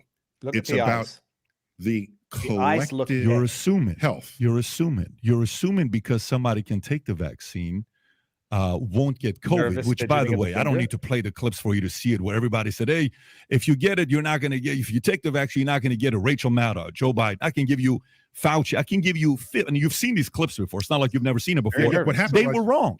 Hold on. So, the strain evolved. It goes. I mean, the thing about that was that's exactly why there'd never been a successful coronavirus vaccine in history, is because the viral evolution, the virus will evolve to be more transmissible, less lethal, and will escape vaccines. That's why there's never been a successful coronavirus vaccine in history. And he's acting like this was somehow shocking, undeveloped, you couldn't have ever anticipated it news. But what you're really seeing is deference to authority. You're seeing that the people who have a natural deference to authority, some of them don't realize, like Tyson here, probably don't realize the degree to which they have a deference to authority. But he like if you put him up against Bobby Kennedy would torch him, because Bobby Kennedy understands everything about the process and why there's huge flaws in it, whereas he just assumes this process is flawless, that this process is trustworthy, this process is reason. I mean, 1 out of 3 drugs the FDA tells the world is safe and effective, they have to later withdraw because they got it wrong. But 1 out of 3. And not just that. That's only good in baseball.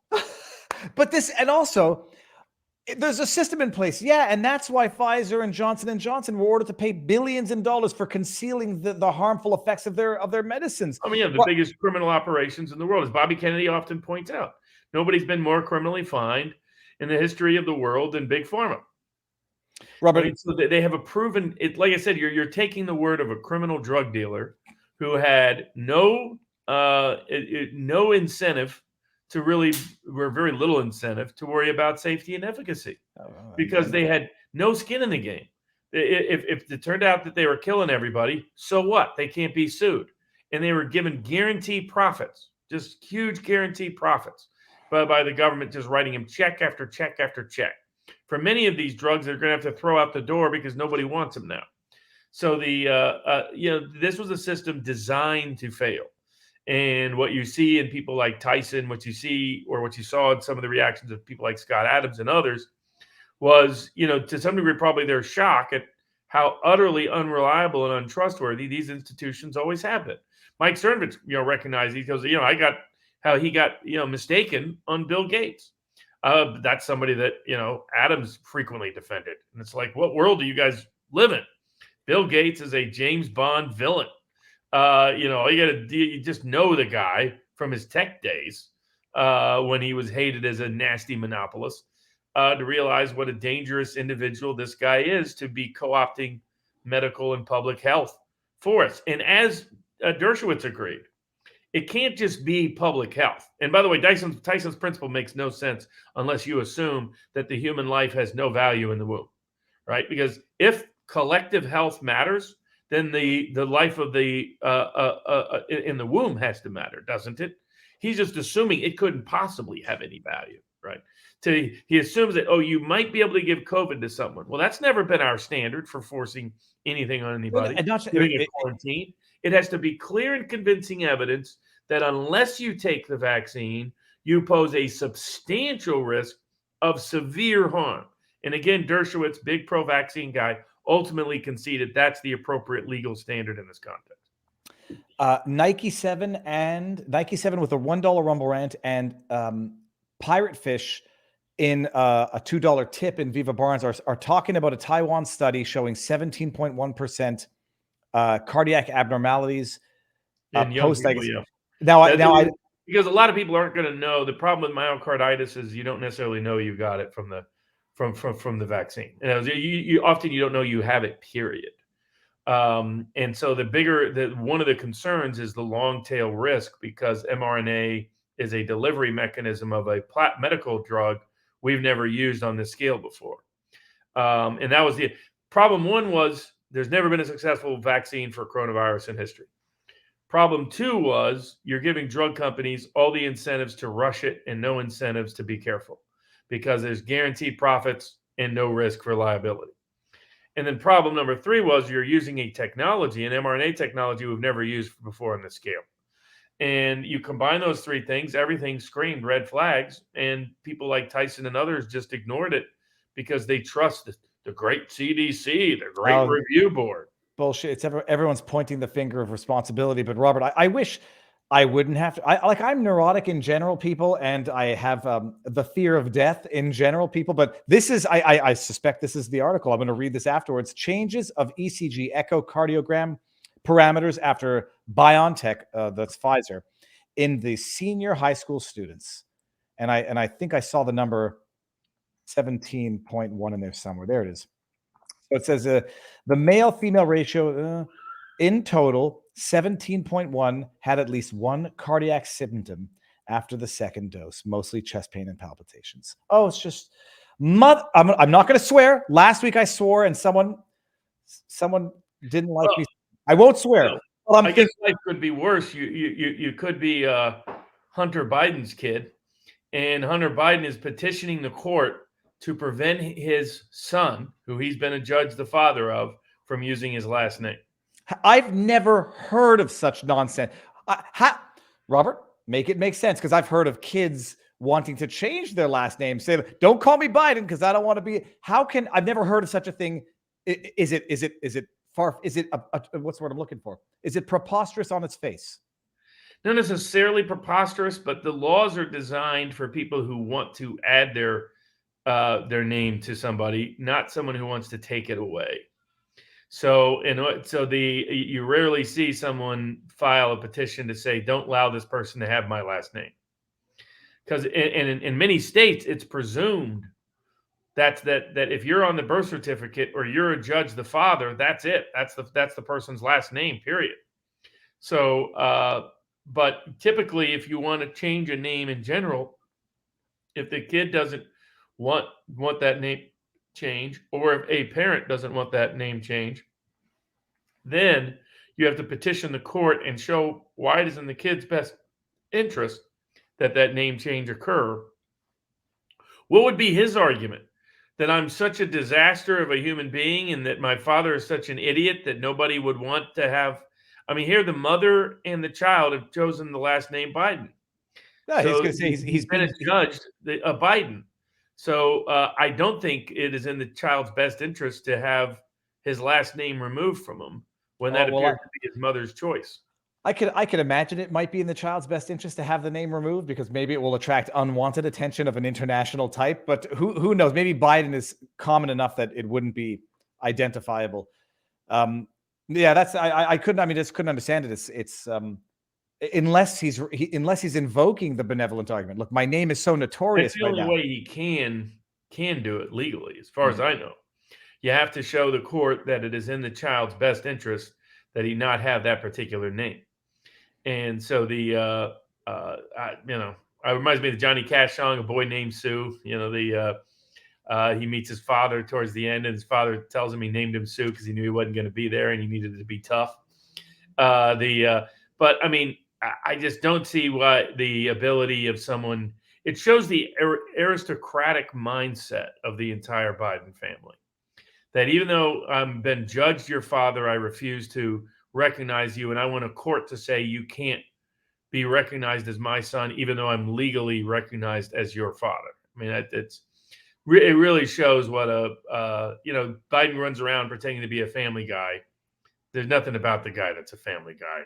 I mean, not that you needed, Ashley Biden's diary to know that fact, or Hunter Biden's laptop disclosures to know that fact, but the fact that the degree of arrogance to demand that someone you already fathered out of wedlock not bear your last name suggests an aristocratic mindset from another age. But it's very revealing, I think, about the Biden mindset in general in that family. They've been above the law, and they believe the law should allow them to be above everybody else.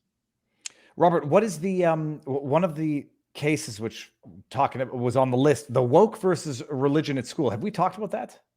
So it's coming up in multiple contexts. We've talked about it when it's risen in specific cases, but it's coming up in a couple of more cases. So much more that what's happening is there's been an attempt by both the Biden administration and some states to impose gender identity principles on religious institutions, both schools and universities. Now, one of the attempts was a federal district court judge this past week denied the effort of the Biden administration to force feed that onto a bunch of religious schools, that they have to adapt certain gender identity principles or they're discriminating in violation of Title IX. Federal court said no, that religious institutions are protected and exempt, as is properly noted. So, but basically they're just having to fight it out case after case, context after context. And in the most part, the religious institutions have continued to prevail in the courts against these efforts to impose gender ID principles on as a Title IX principle following federal funding. All right, now off topic, or at least it wasn't one of the subject matters, but Biden was tweeting about it today. Let me share it here.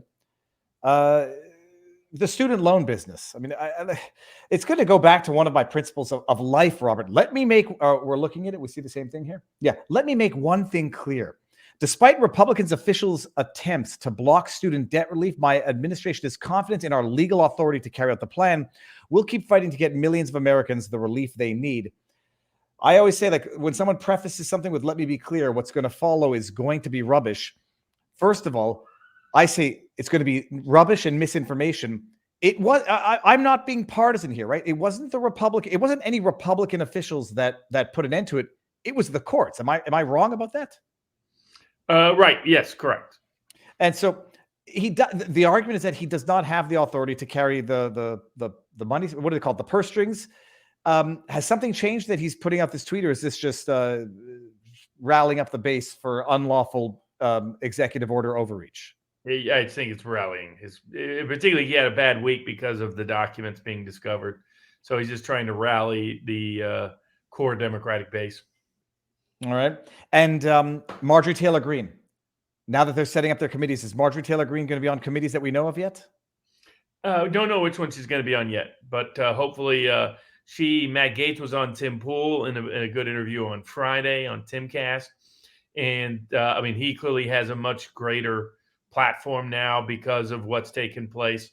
The Freedom Caucus members became members of the Rules Committee in such a way they're going to have real influence. Already seeing votes on the House floor for things that in the past couldn't get there because of the different rules that block ordinary members from proposing amendments and legislation from the floor. So we're going to see one of the more interesting years in the House of Representatives in quite some time, thanks to the rule changes forced by Matt Gaetz and others as part of the speaker vote. Robert, I just saw chat. There's a football game tonight. Oh yeah. There's playoffs, wild card playoffs are happening. So I have not watched any organized sport. We don't actually get TV. All of what I get is YouTube or actually, people that I follow. Wild card means what in football? This is the first round, really. Okay, so that's still we're 22,500 watching this when there's a very close football game going on right now. Not bad. Are you familiar enough? I just want to get back to Swalwell as well, where he says the FBI exonerated his interactions with the Chinese spy. I've been trying to. I don't really want to ask Swalwell too many questions, for fear of getting accused of anything. Do you know what he's talking about when he says the FBI exonerated him? Or not to my knowledge. I don't recall the FBI exonerating him at all.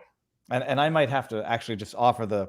I mean, he can do it. He can do it the way Bernie Madoff did it. Bernie Madoff said every time the SEC looked at him and didn't prosecute him, that they cleared him and exonerated him. So it's in that sense of exoneration, not getting prosecuted. But to my knowledge, the underlying facts of his involvement are undisputed. His degree of knowledge and committing any additional illicit activity is in dispute. But the fact that he had ties to a Chinese spy are not in dispute. And those ties, are they genital ties? Is it a known thing that he had a sexual affair with her, or is that disputed? I don't know if that part is confirmed or not. Okay. Well, at least my reply to him will be, which member of the FBI exonerated you? Was it Kleinsmith? I don't even know if anyone's going to remember that anymore. All right, Robert, what I'm looking at our list. What do we segue to? You can pick any of the list. I mean, we got about, I think, 25 total cases on there.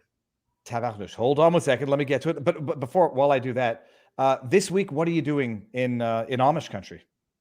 Oh, just going up to see Amos Miller, and the map is not the landscape, so to get a real on the ground feel for the farm and all the operations. And I have some people here to go over stuff with the feds on Tuesday.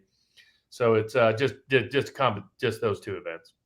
Okay, now let me see here. Oh, SBF bail, Robert. Okay. Yes. So sorry, I'm an idiot. What's the latest? So, I mean, so as predicted, once they locked him up in the Bahamas in a rough jail, he would beg to waive extradition and come to the U.S. I have a problem with how that was done, but that ship has now sailed. He got bail, and there was a lot of confusion on the bail. In the federal system, unlike the state system, in the state system, bail is typically real bail. Some bail bondsmen post the bail. Like in Wisconsin, it's the whole enchilada. So, like if you have $1 million or $2 million bail, like Kyle Rittenhouse did, you've got to come up with all that money, dollar for dollar. In most systems, it's a 10% system. So in most states, if you have $1 million bail, it means you got to come up with $100,000. You give it to the bail people. The bail bondsman posts the whole $1 million, and the $100,000 collateral is a fee that they get to keep, even if you honor all your terms and conditions of bail. In the federal system, typically it's done as personal recognizance, or what they call signature bonds. So they might put a certain amount of money on there, but they often don't require it to be secured. Typically, it's just, I promise to pay, or I allow a monetary judgment to be issued against me in X amount if I violate my conditions of release. So when SBF was given that huge bail terms, a lot of people thought that meant he had to come up with that amount of money in cash or had to secure it with that amount of money in property. That isn't what that was. That was an old school signature bond where he just accepts judgment in that amount if he violates his conditions of release.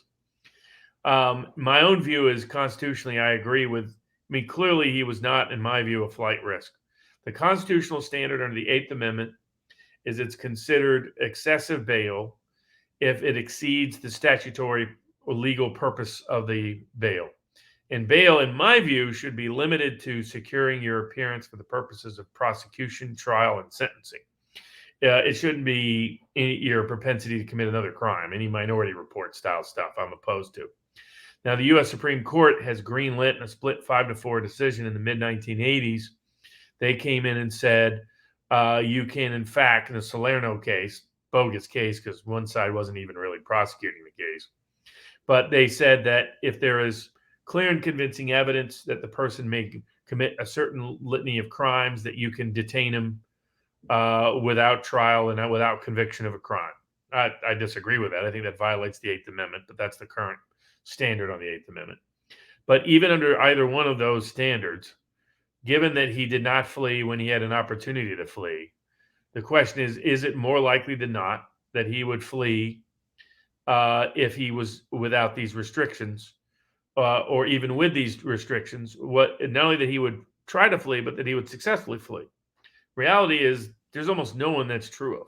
Almost no one in the modern age is likely to successfully flee due to the difficulties of doing so. Yeah, but what if they have the intent and they've announced, as did Andrew Tate, having the means to flee? 8 passports, and they're not going to be able to. I'm tongue in cheek about Andrew Tate, but yeah, I mean the idea that SBF is going to try to go anywhere when he came back from there to avoid the conditions, and probably safer here. Every country he's extraditable from, I mean, how would he get? I mean, I'm sure he's on an electronic monitoring tool under his house arrest.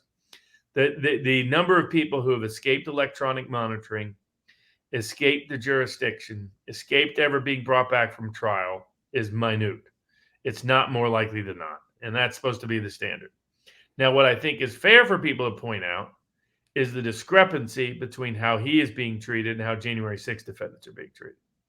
That the January 6th defendants have very comparable arguments, aren't facing anywhere near the length of trial or length of sentence that SBF is facing. He's facing potential life in prison due to the scale and size of the fraud allegations against him.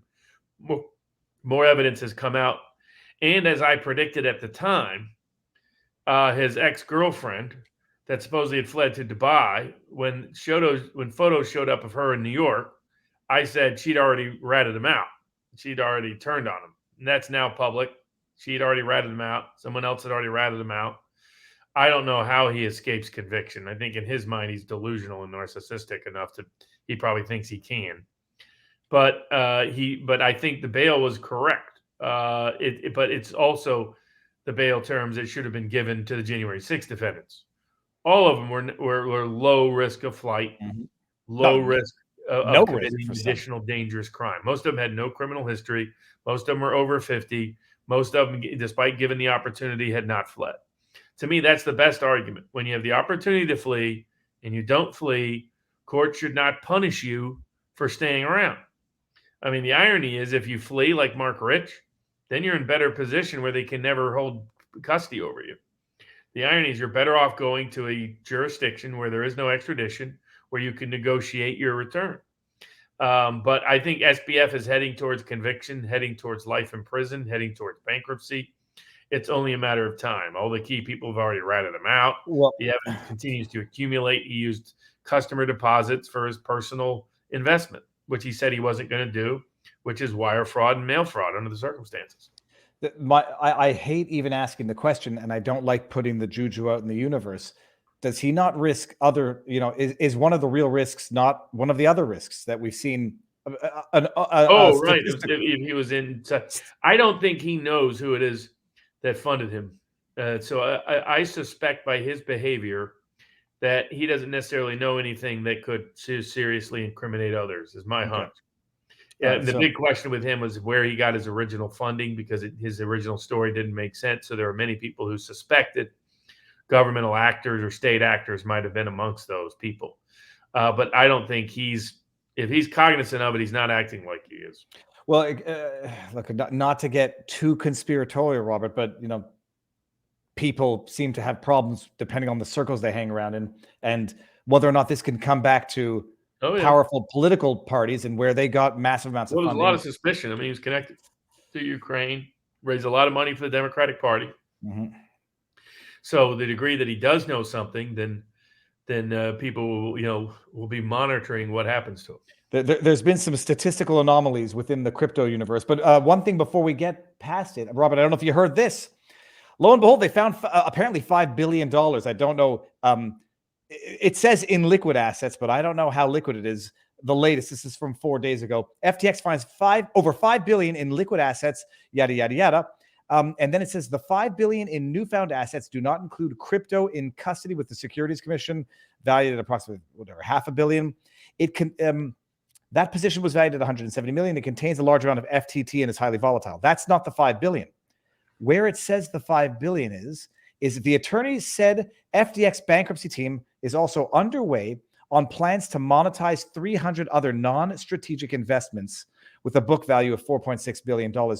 I've had low scale bankruptcy experience. I don't know how you discover $5 billion this late on and what it means, or whether or not it's actually worth $5 billion whatsoever, but we'll see.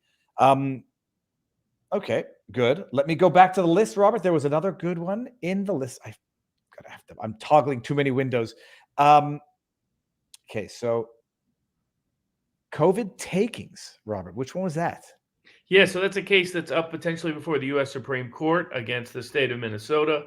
So the question is, when Minnesota shut down a bunch of businesses and shut down some businesses selectively against other businesses, did that constitute a takings under the Fifth Amendment, a taking of property without just compensation?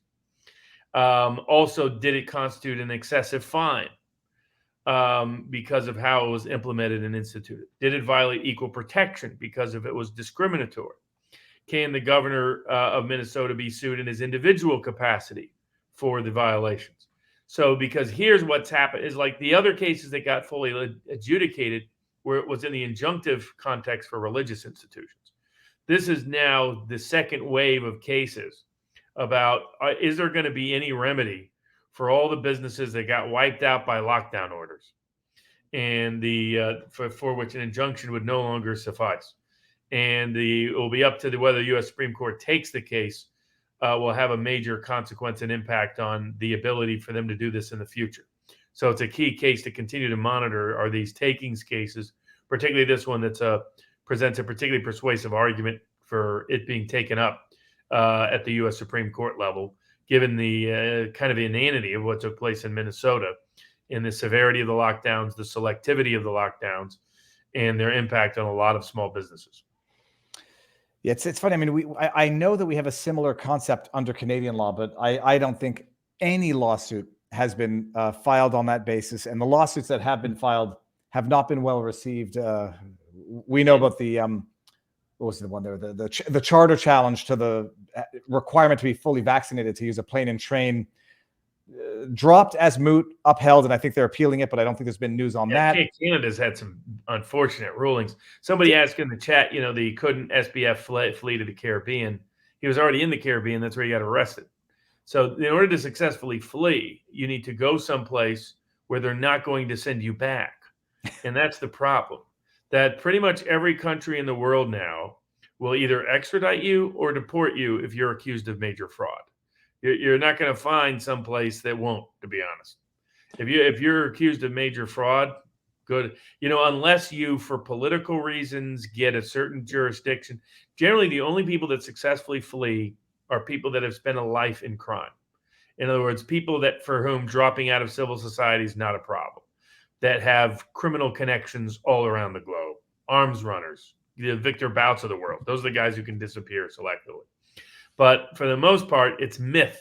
The idea, you go to the Caribbean, Well, that's where SBF was, and that's where he got arrested and served in a horrendous jail before he could beg his way back into the U.S.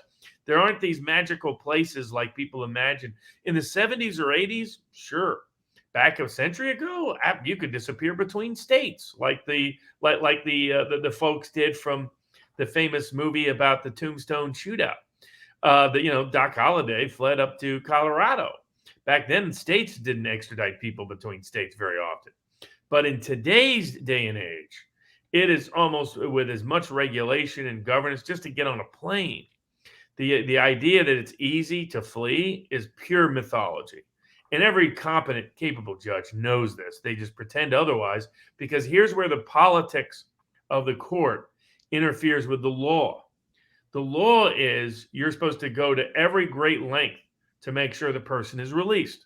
Mm-hmm. That the government has to present persuasive evidence, admissible evidence, that it's more likely than not that you not only will flee, but you'll be successful in fleeing. They won't be able to bring you back no matter what they do, no matter what restriction or restraint is imposed upon you, no matter what signature bond is required, none of it. And that you as a defendant can simply issue a proffer without having to waive your Fifth Amendment rights as to why they're wrong.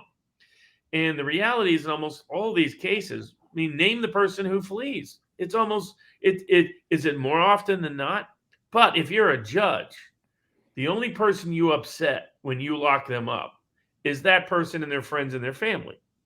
By contrast, if you let somebody out on bail and they go commit a crime, everybody hates you. So what happens? As a practical matter, you have to prove there's no doubt that you won't commit a crime and that you won't flee. The burden is illegally and unconstitutionally shifted to you because nobody really cares about the criminally accused's rights. People say they do. And to my conservative friends out there that want bail to be gutted and don't like all these bail reforms, well, do you feel the same way about January 6th defendants? If you don't like how they're being treated, you got to believe in bail. Or if you don't believe in bail, then admit you don't believe in bail, but you don't get to selectively complain about January 6th defendants in that case. And also, I mean, the idea, not just flee to a place where you won't get extradited, but flee to a place where you won't also get arrested. The idea that that's an easy thing is just, unless you've got a born identity style plan. I mean, I have known people who have been able to negotiate with the government from outside the government. I'll put it that way. But I can tell you, all the lengths they went to be in that position was extremely rare. And it's almost impossible to get there in the modern age. No, or you end up like Snowden or Assange, and you end up stuck in either an embassy. Assange effectively jailed, and Snowden, because his crime was allegedly political, and because Putin was happy to stick it to the U.S. But I mean, he kind of lucked out because he thought Hong Kong would protect him, it wouldn't. He thought China would protect him, it wouldn't. He thought Ecuador would protect him, it wouldn't. He thought Bolivia would protect him, it wouldn't. Had he made the mistake of getting into any of those countries, I could have told him. I could have told Greenwald, Russia's about the only place you can go if you know the political landscape. Now, in Snipes' case, he happened to be in Namibia when the indictment was publicly announced. Namibia happens not to have an extradition treaty with the U.S. And then they had to negotiate with him because they wanted to detain him pending trial. They couldn't because he was in a place where that wasn't going to happen. And he was a high-profile African-American actor in an African country that had helped enrich that country by doing movies there.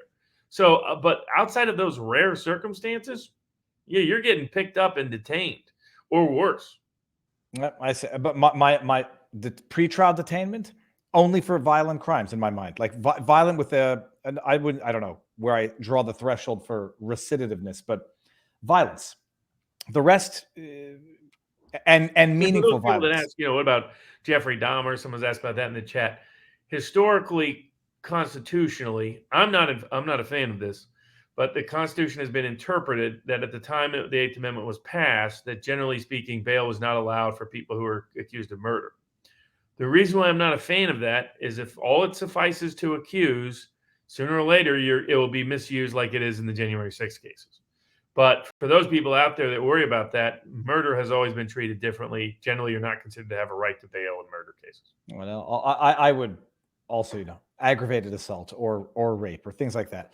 But of course, then you get into wrongly accused and whatnot. I mean, yeah, that's the key problem. Is the old famous statement: "If it suffices to accuse, what of the innocent?" as the famous Roman philosopher said. And so that's really where the problem lies. And so I support bail always. I supported it for Jeffrey Epstein. I supported it for Ghislaine Maxwell. I supported it for those crazy lawyers throwing Molotov cocktails into police cars. I was for it for the BLM people.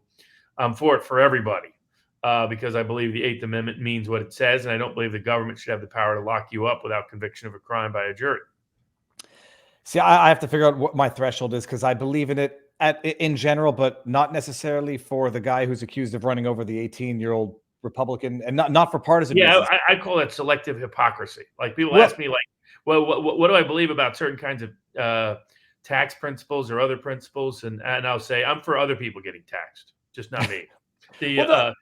I don't think it's hypocrisy. Everybody has a point where in their practical life they would be. It's like death penalty. People say I don't like the death penalty, but almost everybody can imagine somebody that they're going to cheer for in the movie to get shot and killed at the end. You know what I mean? Like your revenge films, etc. So that's always the practical. That's the brilliance of the Constitution. The idea is we have a simple principle and we stick to it. We apply it whether we like it or we don't for that individual defendant of that individual accusation. All right. Speaking of the Constitution, Robert, the 2020 election, when you send me the homework and I started looking into it, I think I came across another newsworthy element from the 2020 election that might not be the subject. What's the latest? Oh, so just the Georgia Supreme Court properly expanded the definition of standing and said that a 2020 election case reinstated it for the person to go forward with being able to get the documents and information they were trying to get through the Open Records Act and similar legislative provisions. And so it was good to see the Georgia Supreme Court re-examine, and these other courts hopefully re-examine these election issues as they get distance from the election. That's why I tell people to fight it all the way through. When the election is no longer imminent, then you often get courts that make better law that then will make the next election better to have higher integrity and transparency. In Arizona, Kari Lake's election contest as well, the Arizona Court of Appeals has expedited it at her request. Good. And so we'll see if they do anything with it. Hopefully they at least clean up the law because I think the judge made multiple mistakes as to the law governing election contests. Now, somebody filed, I guess, an individual suit against the judge. I don't know what that's about. To my knowledge, there's no legal means to do that. So that will probably be a quick dismissal. But I haven't seen the actual suit, so I don't know for sure. Yeah, but Katie Hobbs has already been sworn in, right? Was she sworn in on the 7th? Yeah, already sworn in. But in Arizona in the past, in the 1920s, I believe it was, a governor was put in. He was governor for a year, and the Arizona Supreme Court threw him out a year later, saying he wasn't the actual winner. So that by itself is not a barrier to remedy. I think the bigger barrier is the court systems not wanting to intervene on behalf of political outsiders in election contests. Well, they don't want to do anything to encourage election denialism. Listen to Democrat. Democrats do, or a Bush sues, and then it's completely fine. Then the courts are happy to intervene. Suddenly they rediscover their robust and significant role in the judicial process, overlooking and overseeing elections. It's just when it's a Ralph Nader, when it's a Peace and Freedom Party, Green Party, Libertarian Party, when it's a Kari Lake, when it's a Donald Trump, that's when suddenly the courts are closed and the elections are holy and we can't second guess them.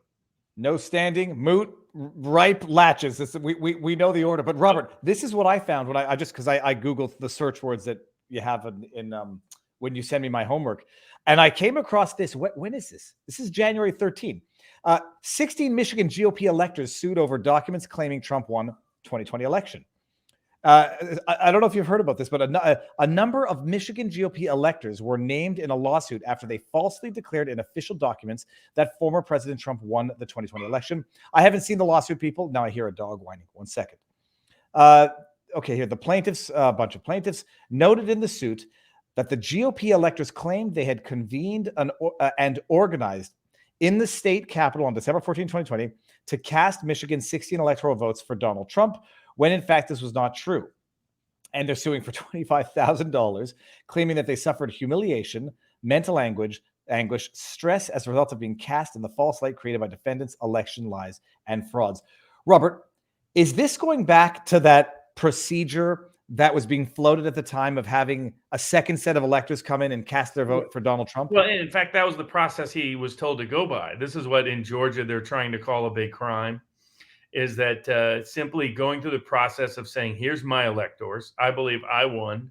Those electors want to be seated. That was the legal mechanism to try to get standing in those cases. And now they're trying to recategorize legal disagreement as fraud. I mean, that's what's extraordinary, is this to call a difference of opinion about the election and asserting your proper legal remedies in the first procedurally is now somehow a crime. And the constant effort to weaponize every aspect of the legal system to go after dissidents is what's been particularly unsettling. And hopefully the church committee starts to unveil for broader public consumption and understanding.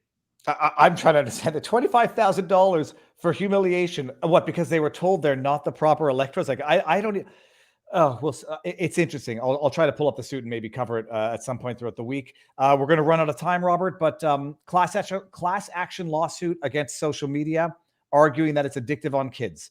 I mean, yeah. First of all, this is what they call multi-district litigation, MDL. It's a massive conglomeration of a number of different lawsuits against a number of different social media companies. I say it's baked into the cake. You had the former exec from, was it Facebook or Instagram? Well, who was it? The guy who said it's designed to be addictive and he doesn't let his own kids use it. How does a lawsuit like this succeed? I mean, I could pull up a summary, but their argument is. I mean, what happens is when you have a bunch of suits across the country that are of sufficient scale, the federal courts say this would be better off if one judge was handling it.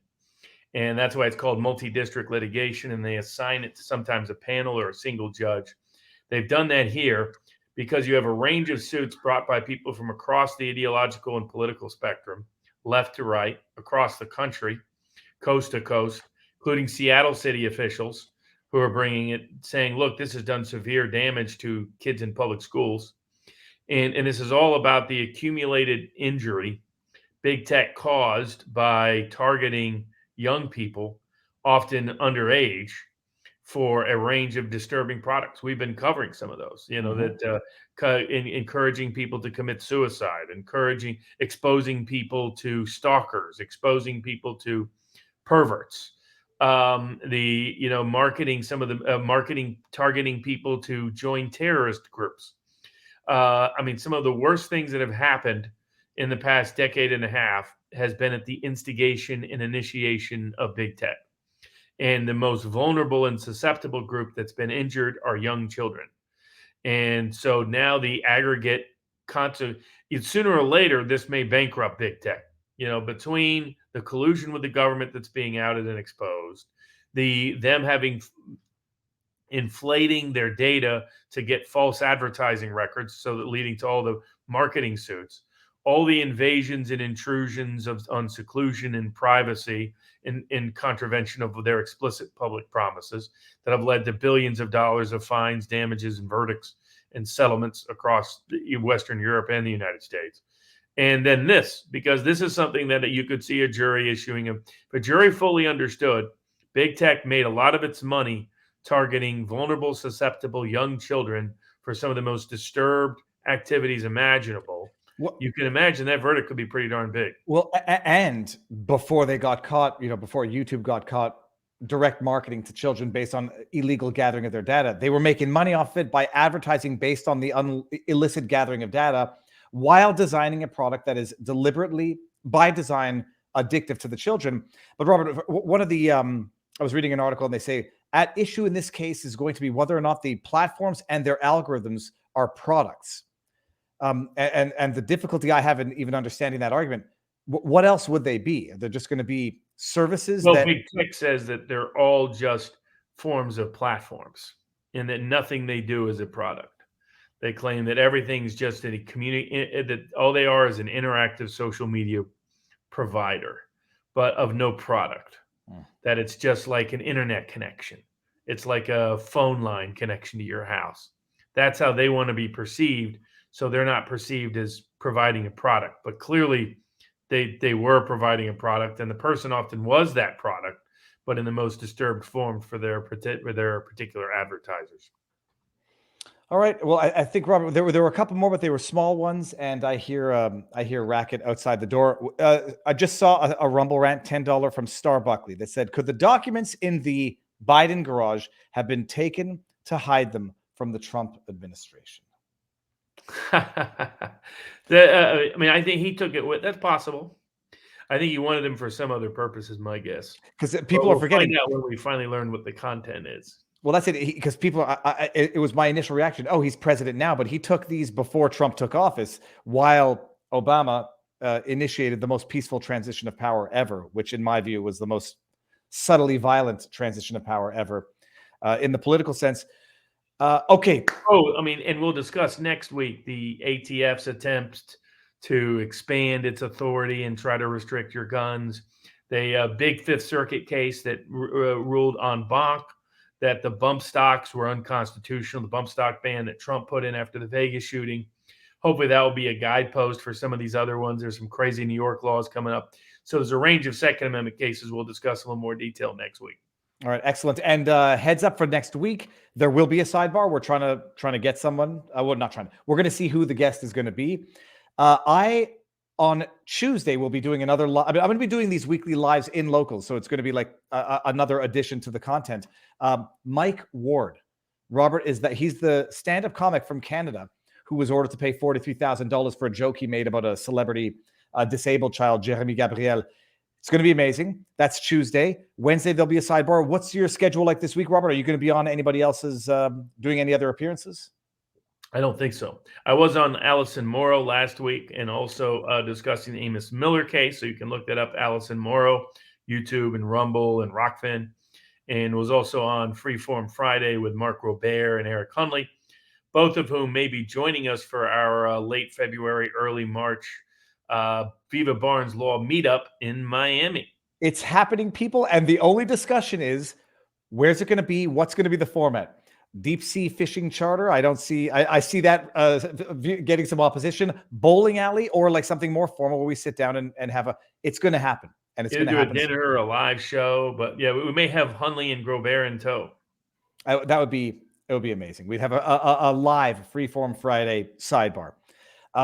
What I was going to say, Robert, head us into the new week. I need a white pill because I've watched Citizen 4. I've been told to watch it again because I'll get more information that I probably missed the first time. I could use a white pill. I genuinely felt that we have reached the next level of is it Heidegger's ladder? Whatever. We've reached the next level of tyranny. We're never going back to where we were. It felt very sad. What good came of what Snowden did? What good is coming of getting our rights back? Or are we just slowly but quickly heading to New World Order, global tyranny?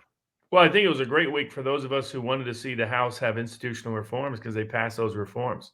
So a lot of fun stuff's going to get to the House floor that wouldn't otherwise, and hopefully meaningful investigation equal to the church committee to expose deep state corruption, which is a critical first step to the kind of institutional reform we need to return governance to its constitutional roots. All right. And while all that happens, we will continue either screaming into the void or shaking our fists at the sky. Everybody in the chat, thank you very much. Tomorrow, Locals exclusive, I'll be doing the reads of the Rumble rants because there's a lot. That's it. Okay. Robert, stick around. We'll say our proper goodbyes. Everyone in the chat, thank you very much. Enjoy the week and keep the faith. Keep on keeping on, people.